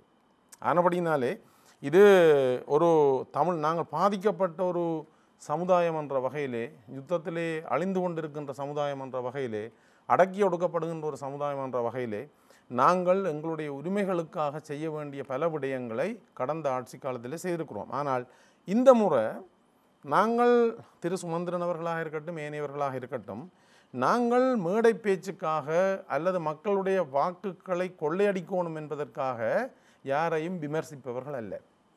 காரணங்கள் இல்லாமல் நாங்கள் அந்த விமர்சனங்களை செய்யவில்லை. ஆனால் இப்போது கூட சுமந்திரன் அவர்கள் குறிப்பிட்ட ஒரு கருத்தை வைத்துக்கொண்டு நாங்கள் தேவை ஏற்பட்டால் 3/2 பெரும்பான்மை இந்த அரசாங்கத்துக்கு தேவையாக இருந்தால் வழங்குவோம் என்று ஒரு இடத்தில் அவர் பேசியிருக்கிறார்.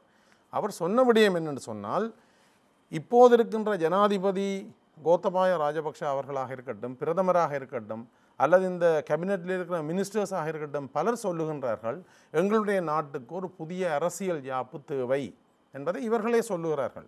நாங்களும் சொல்லுகின்றோம், இந்த நாட்டில் வாழுகின்ற சிறுபான்மை மக்களும் தங்களுடைய உரிமைகளை சமமாக பங்கிடக்கூடிய வகையிலே இந்த நாட்டினுடைய சம அந்தஸ்து உள்ள பிரஜைகளாக நாங்களும் வாழ வேண்டுமாக இருந்தால் ஒப்பந்தங்கள் ஊடாக ஏற்படுத்த முடியாது. ஏனென்றால் பல ஒப்பந்தங்கள் செய்யப்பட்டு கிழித்தறியப்பட்ட வரலாறு உங்களுக்கு எல்லோருக்கும் தெரியும். அந்த வகையிலே ஒரு அரசியல் யாப்பின் ஊடாக சிறுபான்மை மக்களுடைய உரிமைகள் பாதுகாக்கப்பட வேண்டும் என்றதை நாங்களும் சொல்லுகின்றோம்.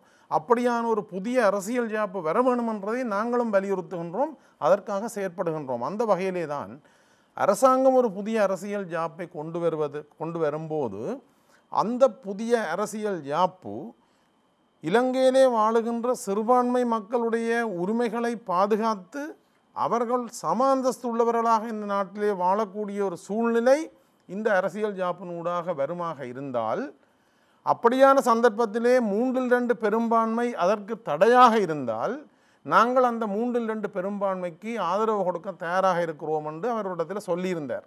அதைத்தான் இப்போது பல அரசியல்வாதிகள், சுமந்திரன் எதிராக பேசிக்கொண்டிருந்தவர் இப்போது 3/2 பெரும்பான்மையை இந்த அரசாங்கம் ஏற்படுத்துவதற்கு நாங்கள் உதவி செய்ய தயாராக இருக்கிறோம் என்ற ஒரு அப்பட்டமான பொய்ப்பிரச்சாரத்தை செய்கிறார்கள். ஆகவே நாங்கள் எப்போதும் எங்களுடைய அரசியல் தீர்வு சம்பந்தமாகவும் அதே நேரம் யுத்தத்தாலே பாதிக்கப்பட்ட இந்த வடக்கு கிழக்கு மாகாணங்கள் அபிவிருத்தி ரீதியாகவும் சமாந்தரமாக முன்னேற வேண்டும் என்ற அந்த கருத்தோடு அரசியல் செய்பவர்கள்.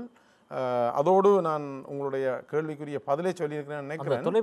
அந்த தொலைபேசி அழைப்பை பொறுத்தவரையிலே நாங்கள் தமிழ் தேசிய கூட்டமைப்பை பொறுத்தவரையிலே 3 பங்காளி கட்சிகள் இருக்கின்றார்கள். நாங்கள் இந்த 3 பங்காளி கட்சிகளுக்குமான ஆசன பங்கீடு வரும்போது நிச்சயமாக நாங்கள் மலையக சமுதாயத்தை சேர்ந்தவர்கள் என்று சொல்லப்படுகின்றவர்களை இதில் சேர்ப்பதற்குரிய பல முயற்சிகள் எடுக்கப்பட்டது. ஆனால் இந்த நேரத்தில் அது கைகூடாமல் போயிருந்தாலும் கூட நாங்கள் மலையக மக்கள் அங்கு வாழுகின்ற, இப்போது அவர்கள் நீண்ட காலமாக 50 வருடத்துக்கு மேலே அங்கே வன்னியிலே வாழுகின்றவர்கள் வன்னியர்களாகவும் யாழ்ப்பாணத்திலே வாழுகின்ற யாழ்ப்பாணத்தைச் சேர்ந்தவர்களாகவும் வாழ்ந்து வருகின்ற இந்த சூழலிலே பல சந்தர்ப்பங்கள் நிச்சயமாக மலையக மக்களுக்கு வழங்கப்பட்டிருக்கிறது. இன்றைக்கு எங்களுடைய வவுனியா மாவட்டத்தை எடுத்துக்கொண்டால், வவுனியா மாவட்டத்தினுடைய அறவாசி மக்கள் தொகையை கொண்ட ஒரு பிரதேச சபையினுடைய தவிசாளராக கௌரவ தவிசாளராக இருக்கின்றவர் நிச்சயமாக மலைய மக்களை பிரதிநிதித்துவப்படுத்துகின்ற ஒருவர். கிட்டத்தட்ட 68,000 மக்கள் தொகை கொண்ட மிகவும் பெரிய ஒரு பிரதேச சபையினுடைய தலைவராக தமிழ் தேசிய கூட்டமைப்பினுடைய ஒரு மலைய வம்சாவளியைச் சேர்ந்தவர் அந்த சபையினுடைய தலைவராக இருக்கின்றார். ஆகவே நாங்கள் சில சந்தர்ப்பங்களிலே எங்களுக்கு இருக்கின்ற ஒதுக்கீடு 9 ஆசனங்கள். அந்த 9 ஆசனங்களை 3 கட்சிகள் பங்கிடுகின்ற போது இந்த பிரச்சனைகள் ஏற்பட்டிருக்கிறது. ஆனால் அதில் ஒரு மனவருத்தம் எனக்கும் இருக்கின்றது. நிச்சயமாக நாங்கள் ஒருவரை உள்வாங்கி இருக்க வேண்டும். ஆனால் இந்த 3 கட்சிகள் ஆசனங்களை பங்கிடுகின்ற போது அது ஒரு இயலாமை ஏற்பட்டிருக்கிறது. அதை நான் ஏற்றுக்கொள்கிறேன். ஆனால் நாங்கள் உள்ளூராட்சி மன்றங்களிலும் கூட அதேபோல் மாகாண சபையிலே கூட நாங்கள் ஒரு ஆசனத்தை நாங்கள் ரொட்டேஷன் மெம்பர் என்று சொல்லி சுழற்சி முறையிலே கொடுக்கின்ற போது மலையகத்தைச் சேர்ந்த ஒரு வேட்பாளர் அந்த போட்டியிலே தோல்வியிட்டு ஒரு வேட்பாளருக்கு தான் நாங்கள் அதையும் வழங்கியிருந்தோம். முதலாக வடக்கு மாகாண சபையிலே வழங்கப்பட்ட அந்த சுழற்சி முறை ஆசனம் என்பது மலைய மக்களை பிரதிநிதித்துவப்படுத்துகின்ற ஒருவருக்கு தான் நாங்கள் வழங்கியிருந்தோம். ஆனபடினாலே இது திட்டம் போட்டு மலைய மக்களை புறக்கணிக்கவில்லை என்பதை நான் ஆணித்தரமாக சொல்லி வைக்க விரும்புகிறேன். நான் உங்களிடம் ஒரு கேள்வியை கேட்க விரும்புகின்றேன். அந்த கேள்விக்கு நீங்கள் அதில் அளிக்கும் பதிலை பொறுத்து நான் அடுத்த கேள்விக்கு செல்லலாம் என்று இருக்கின்றேன். தமிழ் தேசிய கூட்டமைப்பு ஒரே கொள்கையுடன் தான் செயற்படுகின்றதா? நிச்சயமாக.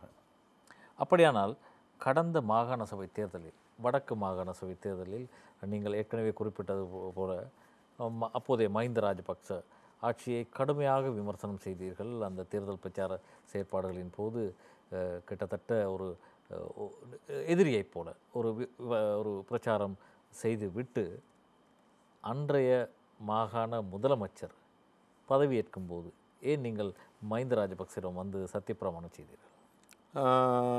மஹிந்த ராஜபக்ஷ அவர்களிடம் எங்களுக்கு தமிழ் மக்களுக்கு தமிழ் அரசியல் தலைவர்களுக்கு எந்த விதமான ஒரு தனிப்பட்ட கோபமும் இல்லை. இது கொள்கை சார்ந்த கோபம். கொள்கை என்றால் எங்களுடைய எதிர்ப்பு நடந்த பிறகும் ஒரு எனக்கு அது ஒரு நிமிஷம் தாங்கும். கொள்கை சார்ந்த விடயம். எங்களுடைய மக்கள் குறைந்தது ஒரு குடும்பத்தில் ஒரு தடவை இந்த யுத்தத்தாலே நாங்கள் இழந்திருக்கின்றோம். எங்களுடைய பலர், நான் மீண்டும் சொல்லுகிறேன், இன்றும் எங்கே என்று தெரியாது, செத்த வீடு கூட செய்யவில்லை. அவர்களுக்கான ஆத்மசாந்தி பிரார்த்தனை செய்ய முடியாமல் இருக்கின்றது. அவர்கள் உயிரோடு இருக்கிறார்களா அல்லது இறந்து விட்டார்களா என்று கூட தெரியாத சூழல். இப்படியான ஒரு சூழ்நிலையிலே யுத்தத்தை தலைமை தாங்கி நடத்தியவரை எப்படி எங்களுடைய மக்கள் ஏற்றுக்கொள்வார்கள்? அப்படியான எப்படி சத்தியப்பிரமாணம்? அப்படியான சந்தர்ப்பத்திலே தான் நாங்கள் மிகவும் கடுமையாக எதிர்த்தோம். முதலமைச்சராக இருந்த CV விக்னேஸ்வரன் அவர்கள் மஹிந்த ராஜபக்ஷ அவர்களிடம் வந்து இந்த சத்தியப்பிரமாணத்தை எடுத்ததை நாங்கள் எல்லோரும் மிகவும் கடுமையாக எதிர்த்தோம். நாங்கள் எதிர்பார்க்கவில்லை அவர் அப்படி செய்வார் என்று சொல்லி. மிகவும் வெட்கக்கேடான ஒரு விஷயமாக அந்த நேரம் இருந்தது. நாங்கள் அப்போவே நாங்கள் சிறிதாக புரிந்து கொள்ள தொடங்கிவிட்டோம். இவர் எங்களுக்குரிய ஆள் இல்லை, இவருடைய எண்ணங்கள் சிந்தனைகள் வேறு விதத்திலே போகின்றது என்பதை தானாகவே முன்வந்து காட்டிவிட்டார்.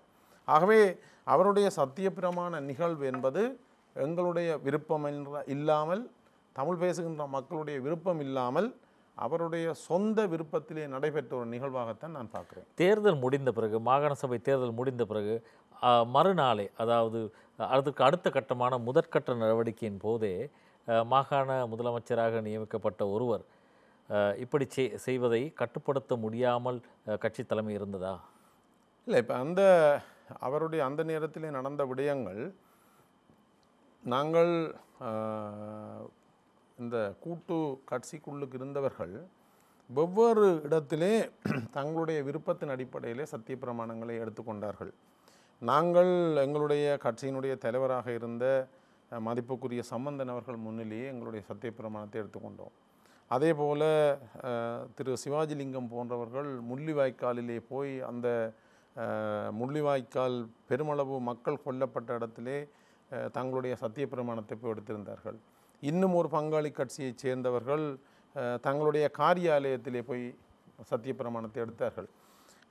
இதில் பெரிய அளவில் கட்சி ஒரு கட்டுப்பாட்டை விதிக்க விரும்பவில்லை. ஏனென்றால் நாங்கள் ஒரு கூட்டு கட்சியாக 3க்கும் மேற்பட்ட கட்சிகள் இருக்கும்போது அவர்கள் தங்களுடைய விருப்பத்திற்கு ஒரு ஜனநாயக ரீதியான விருப்பத்தோடு அவர்கள் சத்தியப்பிரமாணத்தை எடுப்பதை எங்களுடைய கட்சித் தலைவர்கள் தடுக்கவில்லை. ஆனால் ஒருதரும் எதிர்பார்க்காத வகையிலே எங்களுடைய முன்னாள் முதலமைச்சர் அவர்கள் வந்து அப்போதைய ஜனாதிபதி முன் சத்தியப்பிரமாணம் எடுத்ததை நாங்கள் எல்லோரும் மிகவும் வெட்கத்தோடு நாங்கள் அதை பார்த்தோம். ஆனால் அவர் ஒரு நாட்டின் ஜனாதிபதி, அவர் முன் பதவி சத்தியப்பிரமாணம் செய்வதில் தவறொன்றும் இல்லை தானே? இல்லை, அது ஒரு நாட்டினுடைய ஜனாதிபதியாக, ஏனென்றால் மாகாண சபை அந்த மத்திய அரசின் கீழே தான் வருகின்றது. நாங்கள் அதை ஏற்றுக்கொள்கிறோம். சிலர் விக்னேஸ்வரன் நினைத்திருக்கலாம், நாங்கள் எதிர்காலத்தில் இவருடன் சேர்ந்து வேலை செய்ய வேண்டிய ஒரு தேவை இருக்கின்றது. அவர் ஒரு நல்லெண்ண அடிப்படையில் அதை செய்திருக்கலாம். ஆனால் அந்த நல்லெண்ண அடிப்படையில் செய்யக்கூடிய நீங்கள் ஏன் தேர்தல் காலத்தில் கடுமையான ஒரு எதிரியைப் போல விமர்சித்து விட்டு பிறகு தேர்தல் முடிந்த பின்னர் ஒரு நல்லெண்ண அடிப்படையை நோக்குகின்றீர்கள்? இதே போல் இப்போவும் கூட நீங்கள் நாடாளுமன்ற தேர்தல் முடிந்த பிறகு இப்படி விமர்சித்து விட்டு நீங்கள் ஆளுங்கட்சியோட ஒரு புரிந்துணர்வு அடிப்படையில் செயற்படலாம் என்ற சந்தேகம் மக்கள் மத்தியில் இல்லை. இப்படி தானே, என்னென்னு சொன்னால், நாங்கள் கொள்கை ரீதியாக மஹிந்த ராஜபக்ஷ அவர்களை, அவர்களுடைய அரசாங்கத்தை எதிர்த்தோம், அதில் மாற்றுக்கருத்து இல்லை. ஆனால் நாங்கள் அந்த அரசாங்கம், அவருடைய தலைமையிலே இருந்த அரசாங்கம் தமிழ் மக்களுக்கு செய்த அந்த கொடுமையை மறக்காதவர்களாக எங்களுடைய ஆதங்கங்களை நாங்கள் மேடையிலே வெளிக்காட்டினோம். எங்களுடைய மக்கள் தங்களுடைய ஆதங்கங்களை வெளிக்காட்டினார்கள். எது அப்படி இருந்தாலும் இந்த நாட்டினுடைய ஜனாதிபதி என்பவர் ஒருவர் தான். தமிழர்களுக்கு புறம்பான ஜனாதிபதியும் ஏனைய மக்களுக்கு புறம்பான ஜனாதிபதியும் இருக்க முடியாது. நீங்கள் கூறியதைப் போல திரு விக்னேஸ்வரன் அவர்கள் இந்த கொழும்பிலே நீண்ட காலம் சிங்கள மக்களோடு வாழ்ந்தவர். அவர் ஒரு நல்லெண்ண அடிப்படையில் கூட நாங்கள் எதிர்காலத்திலே ஒன்றாக சேர்ந்து பயணிக்க வேண்டியவர்கள். எங்களுடைய அந்த நீண்டகால சண்டை என்பது நல்லெண்ண அடிப்படையிலே தீர்க்கப்படலாம் என்ற எண்ணத்தில் கூட அவர் அந்த சத்தியப்பிரமாணத்தை எடுத்திருக்கலாம். ஆனால் நாங்கள் இந்த அரசாங்கத்தாலே அல்லது அந்த அரசாங்கத்துக்கு தலைமை தாங்கியவர்களாலே பாதிக்கப்பட்ட மக்கள் என்ற வகையிலே நாங்கள் அதை நிச்சயமாக எதிர்த்தோம். அவர் எங்களுக்கு விரும்பத்தகாத ஒருவராகத்தான் எங்களுக்கு தெரிந்தார். அந்த வகையிலே நாங்கள் எதிர்த்தோம். ஆனால் இவர் தனிப்பட்ட முறையிலே தான் கட்சி ரீதியாக அவர் ஜனாதிபதியிடம் போய் தன்னுடைய சத்தியப்பிரமாணத்தை எடுக்க வேண்டும் என்று கட்சி தீர்மானிக்கவில்லை. அவர் தன்னுடைய சுய விருப்பத்தின் அடிப்படையில் தான் போனார். ஆகவே நாங்கள் கட்சி ரீதியாக எதிராக பேசியவர்கள் அந்த கட்சியில் உள்ள ஒரு சிலர் தனிப்பட்ட முறையிலே போய் சத்தியப்பிரமாணம் செய்தது என்பது கட்சியினுடைய முடிவாக இருக்கவில்லை.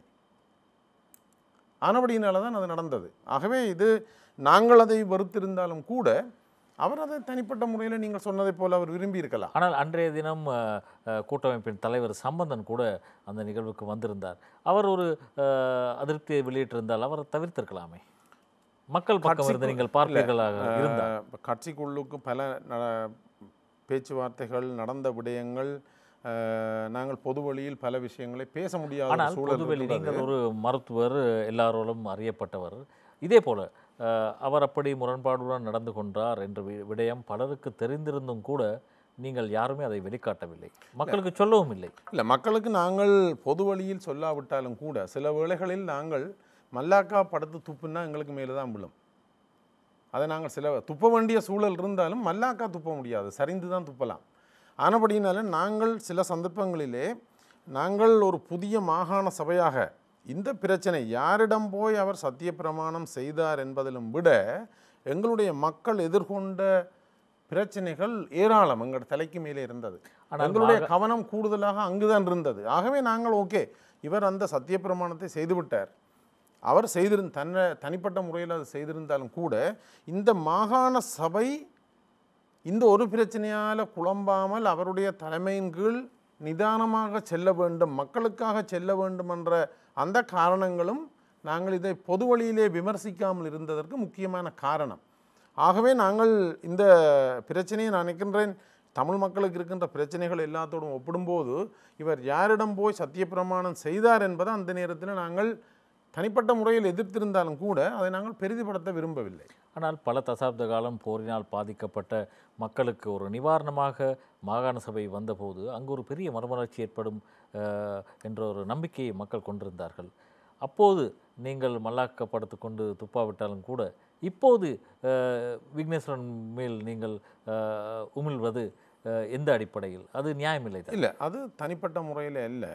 இப்போ நாங்கள் மாகாண சபை பொறுப்பேற்ற போது எங்களுக்கு நிறைய பொறுப்புகள் இருந்தது. இப்போ ஒருத்தர் இதில் உங்கள்கிட்ட கேள்வி கேட்டிருந்தார், இந்த மாகாணத்துக்கு பொறுப்பான சுகாதார அமைச்சர் என்ற வகையிலே நீங்கள் முள்ளந்தண்டுவனம் பாதிக்கப்பட்டவர்களுக்கு என்ன செய்தீர்கள் என்று நாங்கள் சுகாதாரத்துறை சார்ந்து பல வேலை திட்டங்களை நாங்கள் முன்னெடுத்திருக்கிறோம்.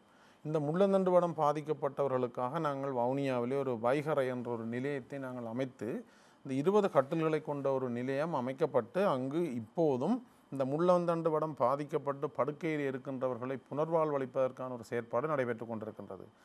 முக்கியமாக கிளிநொச்சி முல்லைத்தீவு மாவட்டங்களிலே 2 நடமாடும் வைத்திய சேவைகள் நடைபெறுகிறது. இந்த முள்ளந்தண்டுவனம் பாதிக்கப்பட்டவர்களுடைய வீடுகளுக்கு சென்று அவர்களுடைய குறைகளை தீர்ப்பது, அவர்கள் படுக்கையில் இருக்கிற ஒருத்தருக்கு வைத்தியசாலைக்கு கொண்டு வந்து ஒவ்வொரு மாதமும் சிறுநீர் கழிக்கின்ற அந்த பைகளை மாற்றுவது என்பது மிகவும் மோசமான கஷ்டமான ஒரு விஷயம்.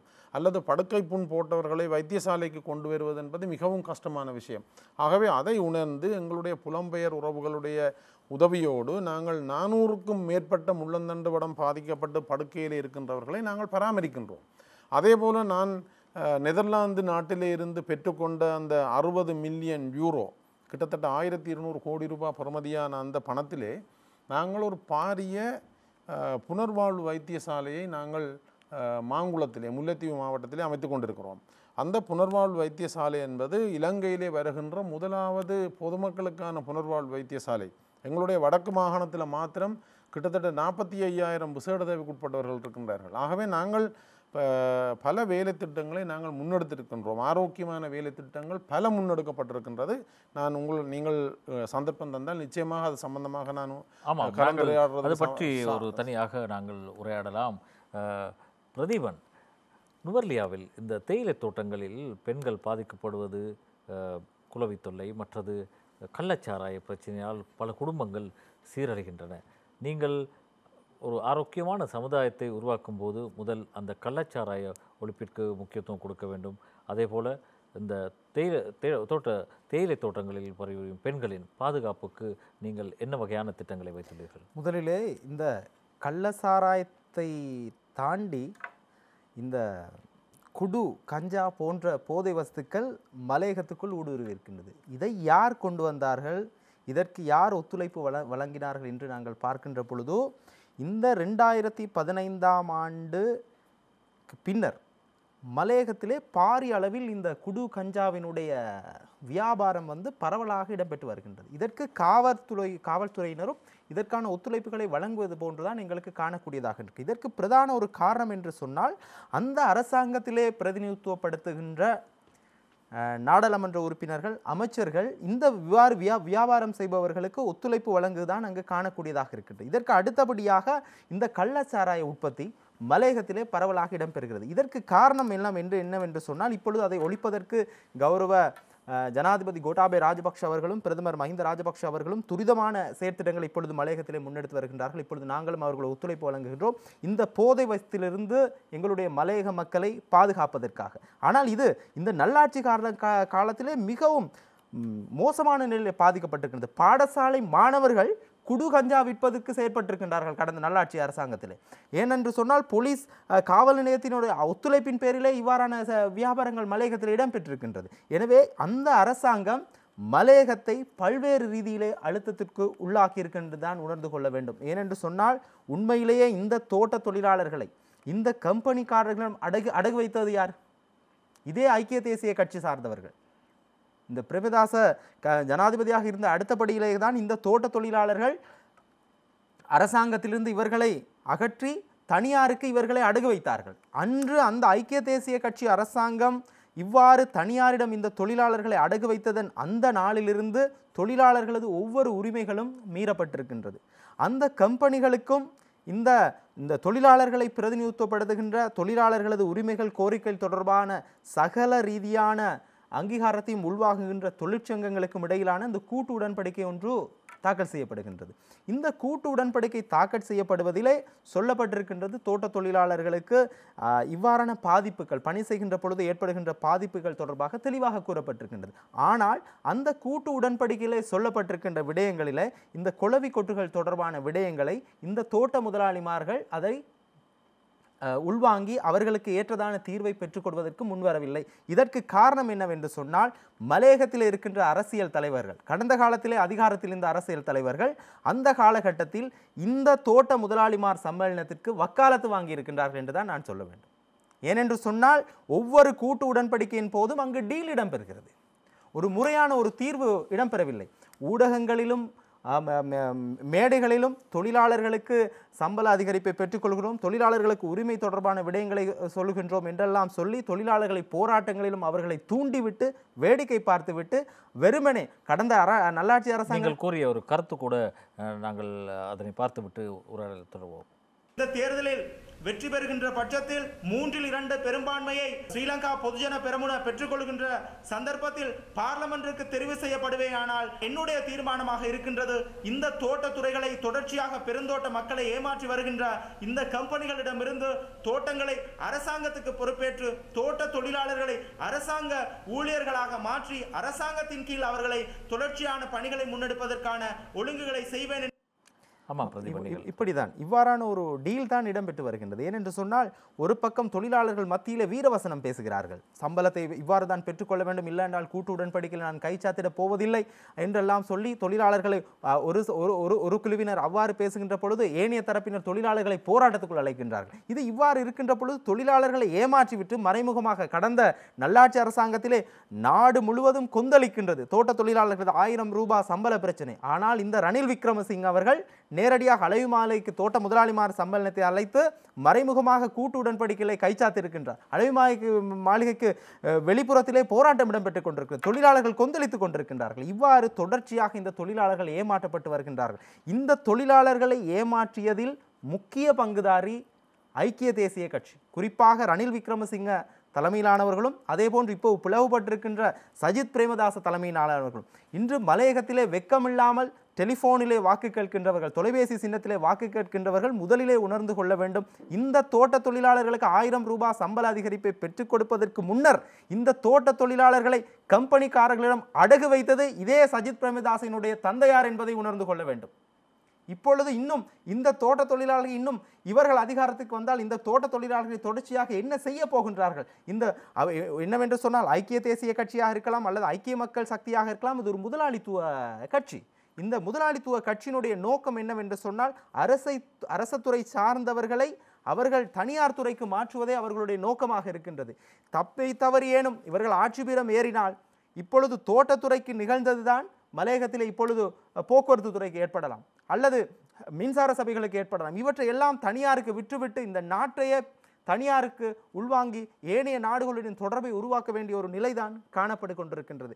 எனவே இந்த மக்களை நாங்கள் பாதுகாக்க வேண்டும் என்று சொன்னால், இன்று அரசு துறை சார்ந்தவர்களுக்கு இவ்வாறான ஒத்துழைப்புகள் கிடைக்கின்றதோ, அரசாங்கத்தின் சலுகைகள் கிடைக்கின்றதோ, இதை முறையாக இந்த மக்கள் பெற்றுக்கொள்ள வேண்டும் என்றால், இந்த தொழிலாளர்கள் தொடர்ச்சியாக தொழிலாளர் வர்க்கத்தவர், இவர்கள் தோட்ட தொழிலாளர்கள், இவர்கள் குத்தகைக்காக அழைக்கப்பட்டவர்கள், இவர்கள் குத்தகை அடிப்படையில் கம்பெனிக்காரர்களுக்கு சொந்தமானவர்கள், இந்த பேச்சையெல்லாம் அகற்றி இந்த மக்களை நேரடி அரசாங்கத்தின் தொடர்பை உருவாக்கி இவர்களும் இலங்கை பொருளாதாரத்திலே முதுகெலும்பாக செயற்படுகின்றவர்கள், இலங்கை பொருளாதாரத்தை கட்டி காக்கின்றவர்கள்.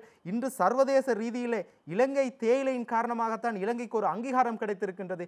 இலங்கைக்கே அங்கீகாரத்தை, இலங்கைக்கே முகவரியை பெற்றுக் கொடுத்த இந்த பெருந்தோட்ட மக்களை அரசுத்துறை சார்ந்த மக்களாக மாற்றுவதே என்னுடைய கொள்கையாக இருக்கின்றது. நான் பார்லமென்றுக்கு தெரிவு செய்கின்ற பட்சத்தில் இந்த தோட்ட தொழிலாளர்களை முதல் இந்த கம்பெனிக்காரர்களிடமிருந்து வெளியேற்றி இவர்களை நேரடியாக அரசாங்கத்துடன் இணைந்து தோட்ட தொழிலாளர்களும் அரசு துறை சார்ந்தவர்களாக அரசாங்கத்தினால் வழங்கப்படுகின்ற சகல விதமான சலுகைகளும் இவர்களுக்கு பெற்றுக் கொடுப்பதற்கு நான் முனைப்புடன் செயற்படுவதுதான் என்னுடைய ஒரு நோக்கமாக இருக்கின்றது. அதே போல சகோதரர் அவர்களே, இந்த தோட்ட தொழிலாளர்களை ஏமாற்றுவது மட்டுமல்ல, கடந்த நல்லாட்சி அரசாங்கத்தில் நாங்கள் பார்க்கின்ற பொழுது நண்பர் குறிப்பிட்டது போல இந்த வடகிழக்கு மக்கள்கள் குறித்தும் வடகிழக்கு மக்களையும் எவ்வளவு ஏமாற்றி இருக்கின்றார்கள். இன்று பார்க்கின்ற பொழுது பெருந்தோட்ட மக்களை இவ்வாறு இந்த ஏமாற்றி வந்த இந்த ஐக்கிய தேசிய கட்சிக்காரர்கள் இப்பொழுதுதான் பிளவுபட்டிருக்கின்றார்கள், ஐக்கிய மக்கள் சக்தி. ஆனால் அந்த காலத்திலே அரசாங்கத்தை பாதுகாப்பதற்கு, நண்பர் குறிப்பிட்டது போல அரசாங்கத்தை பாதுகாப்பதற்கு தமிழ் தேசிய கூட்டமைப்பு பக்கபலமாக இருந்தது என்று சொன்னால் அப்புறம் ஒரு சிநேகபூர்வ நட்பு காணப்பட்டாலும் கூட ஏன் தமிழ் மக்கள் அரசியல் கைதிகளை விடுதலை செய்திருக்கலாம், இலகுவாக விடுதலை செய்வதற்கான சந்தர்ப்பங்கள் காணப்பட்டது. ஏன் என்று சொன்னால் இவர்கள் தமிழ் மக்களை வைத்துக்கொண்டு தமிழ் அரசியல் பிரதிநிதிகளை அவர்கள் உள்வாங்கி அவர்களுக்கு தேவையான சகல தேவைகளையும் நிவர்த்தி செய்து இந்த மக்களை தொடர்ச்சியாக குறிப்பாக தமிழ் மக்களை ஏமாற்றிய கட்சிதான் ஐக்கிய தேசிய கட்சி. அதே போல இப்பொழுது புதிதாக உருவாக்கப்பட்டிருக்கின்ற ஐக்கிய மக்கள் சக்தி. எனவே சிறுபான்மை மக்கள் இந்த கட்சிகள் கடந்த காலங்களிலே சிறுபான்மை மக்களுக்கு என்ன செய்தது என்பதை உணர்ந்து கொண்டு இந்த புதிதாக உருவாக்கப்பட்டிருக்கின்ற ஸ்ரீலங்கா பொதுஜன பெரமுன அதிமிகு ஜனாதிபதி கோட்டாபய ராஜபக்ஷ அவர்களை மேலும் சக்திமயப்படுத்துவதன் மூலம் இலங்கை நாட்டிலே தமிழ் சிங்கள முஸ்லிம் மூவின மக்களும் ஒற்றுமையாக வாழக்கூடிய ஒரு நிலை உருவாகும் என்பதுதான் எங்களுடைய எதிர்பார்ப்பாக காணப்படுகின்றது. எனக்கு உங்களை அனுமதியோட அவர் சொன்னதுக்கு சில கருத்துக்களை நான் முன்வைக்க வேண்டும். இந்த முதலாவது போதை வஸ்து தொடர்பாக, இந்த போதை வஸ்து தொடர்பாக நண்பர் குறிப்பிட்டார் கடந்த ஆட்சியிலே உண்டு. மலைநாட்டில் சில நேரம் கடந்த ஆட்சியிலே அறிமுகப்படுத்தப்பட்டிருக்கலாம். ஆனால் வடக்கு கிழக்கு மாகாணங்களில் யுத்தம் முடிவற்ற பிற்பாடு விடுதலை புலிகளின் காலத்தில் போதை வஸ்து வடக்கு மாகாணத்திலே மக்கள் பாவனையில் இருக்கவில்லை.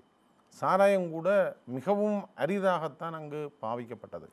ஆனால் 2009ஆம் ஆண்டு யுத்தம் முடிவிட்ட பிற்பாடு அவர் கூறியதைப் போல மஹிந்த ராஜபக்ஷ அவர்களுடைய காலப்பகுதியிலே 2009 இருந்து யுத்தத்துக்கு பின்னரான காலப்பகுதி நான் சொல்கிறேன், 2009 இருந்து 2015ஆம் ஆண்டு ஆட்சி மாற்றம் வரும் வரை இதே அரச இயந்திரத்துக்கூடாக, அவர் குறிப்பிட்ட அரச இயந்திரத்துக்கூடாக எங்களுடைய பாடசாலைகளிலே குறிப்பாக வடக்கு மாகாணத்திலே இந்த போதை வஸ்து அறிமுகப்படுத்தப்பட்டது.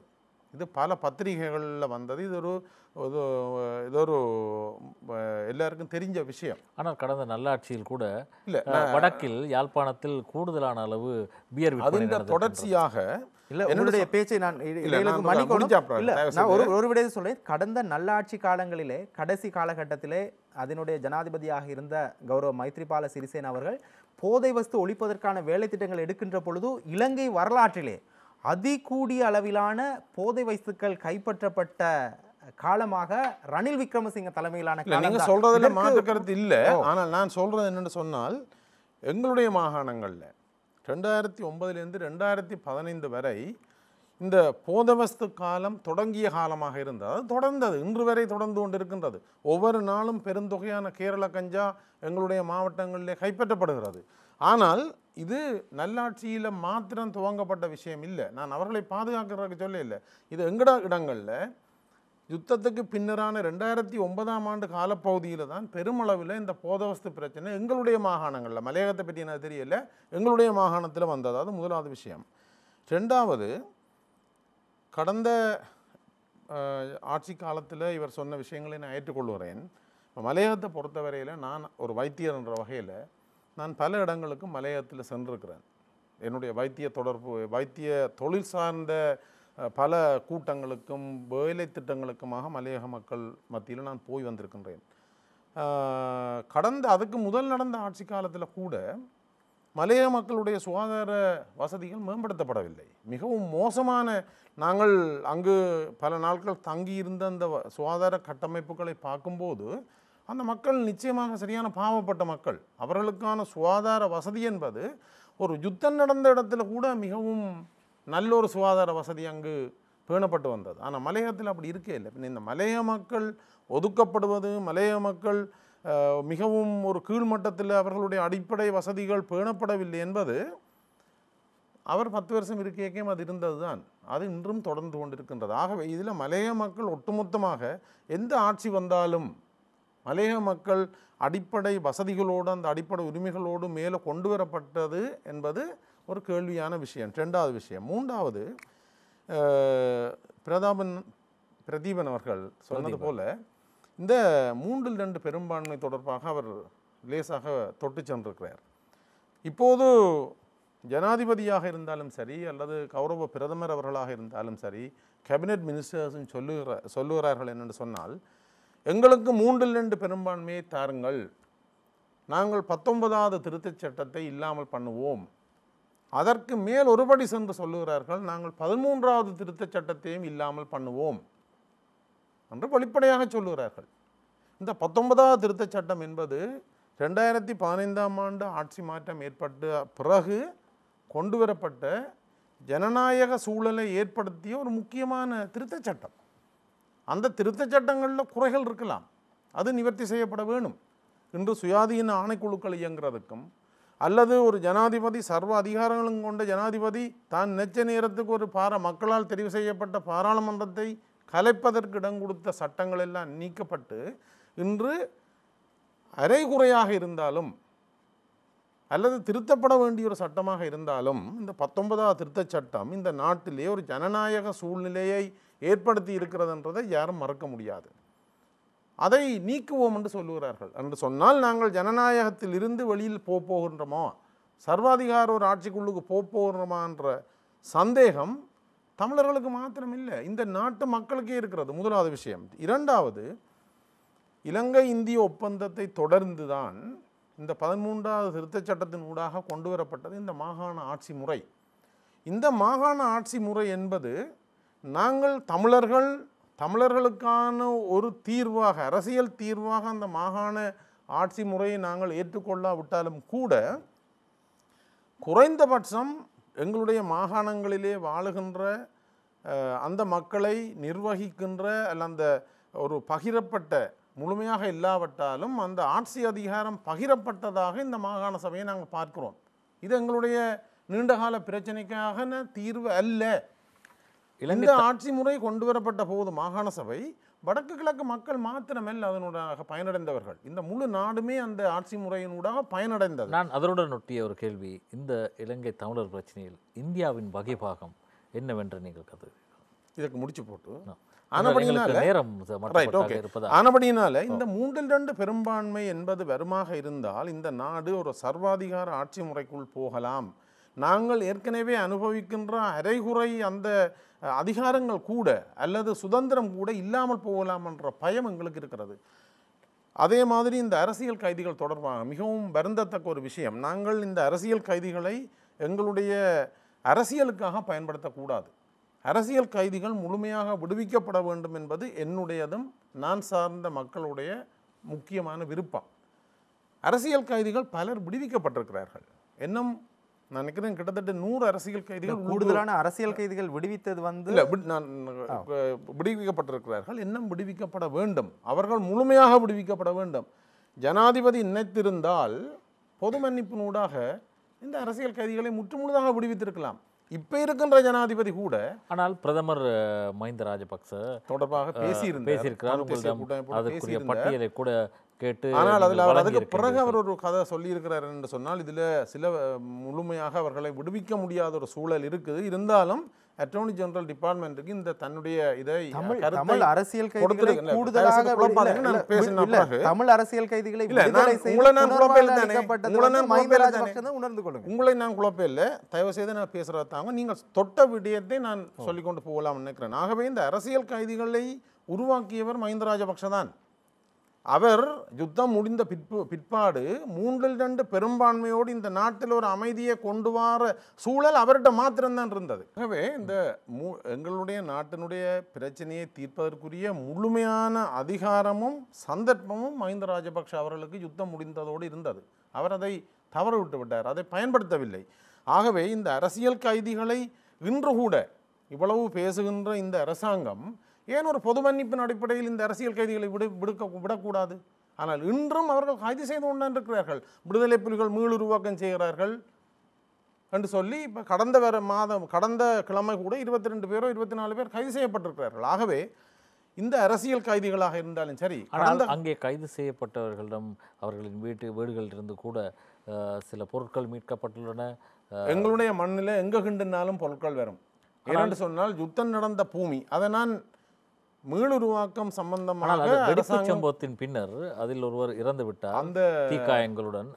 உண்மை. இந்த வெடிப்பு சம்பவங்கள் உங்களுக்கு தெரியும், 30 ஆண்டுகள் யுத்தம் நடந்த இடத்துல பெரும்பாலான இடங்கள்ல எங்க கிண்டுனாலும் ஆயுதங்கள் வரும். ஆனால் இது வீடு, இந்த ஆயுதங்களிலிருந்து பெறப்படுகின்ற அந்த வெடிமருந்துகள் மீன்பிடிக்கவும் பயன்படுத்தப்படுகிறது.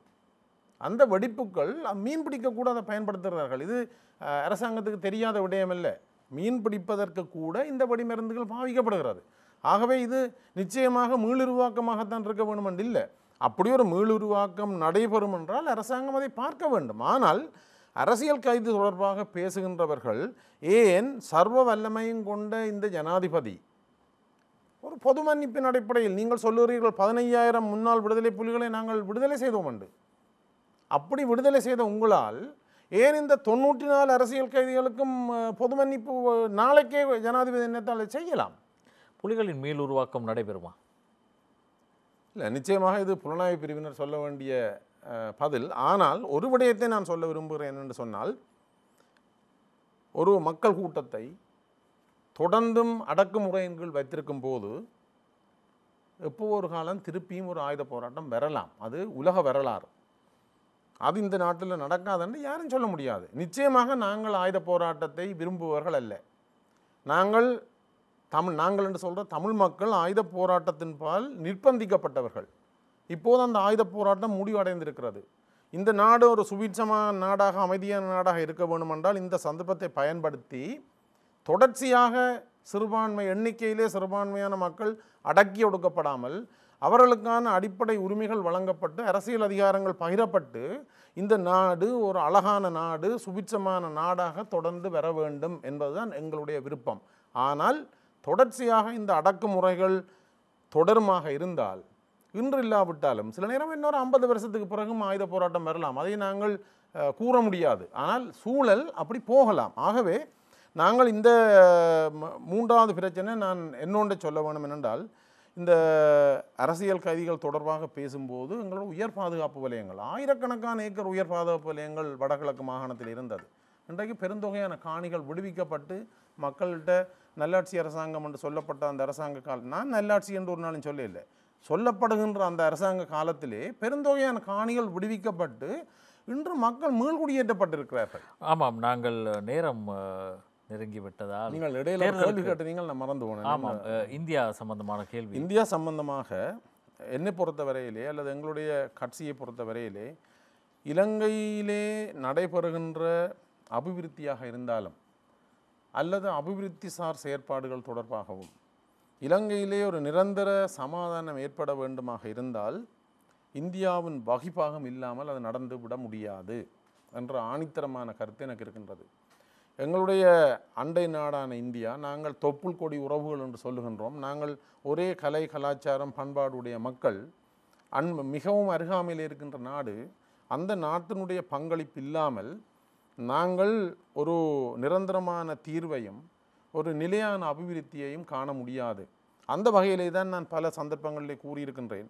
தற்போது தொடங்கப்பட்டிருக்கின்ற இந்த விமான சேவை, வடக்கு மாகாணத்துக்கும் இந்தியாவுக்குமான விமான சேவை, அது முழுமை பெற வேண்டும். வடக்கு மாகாணத்துக்கும் இந்தியாவுக்கும் இடையிலான கப்பல் போக்குவரத்து உடனடியாக ஆரம்பிக்கப்பட வேண்டும். நீண்ட கால நோக்கிலே இலங்கைக்கும் இந்தியாவுக்குமான தரைவழிப்பாதை ஒன்று உண்டாக்கப்பட வேண்டும். அது நடக்குமாக இருந்தால் அது மிகவும் சின்ன விஷயம். இப்போது உலகத்தில் இருக்கிற அந்த டெக்னாலஜியோட பார்க்கும்போது வடக்கு மாகாணத்துக்கும் இந்தியாவுக்கும் இடையில் தரைவழிப்பாதை என்பது பெரிய விஷயம் இல்லை.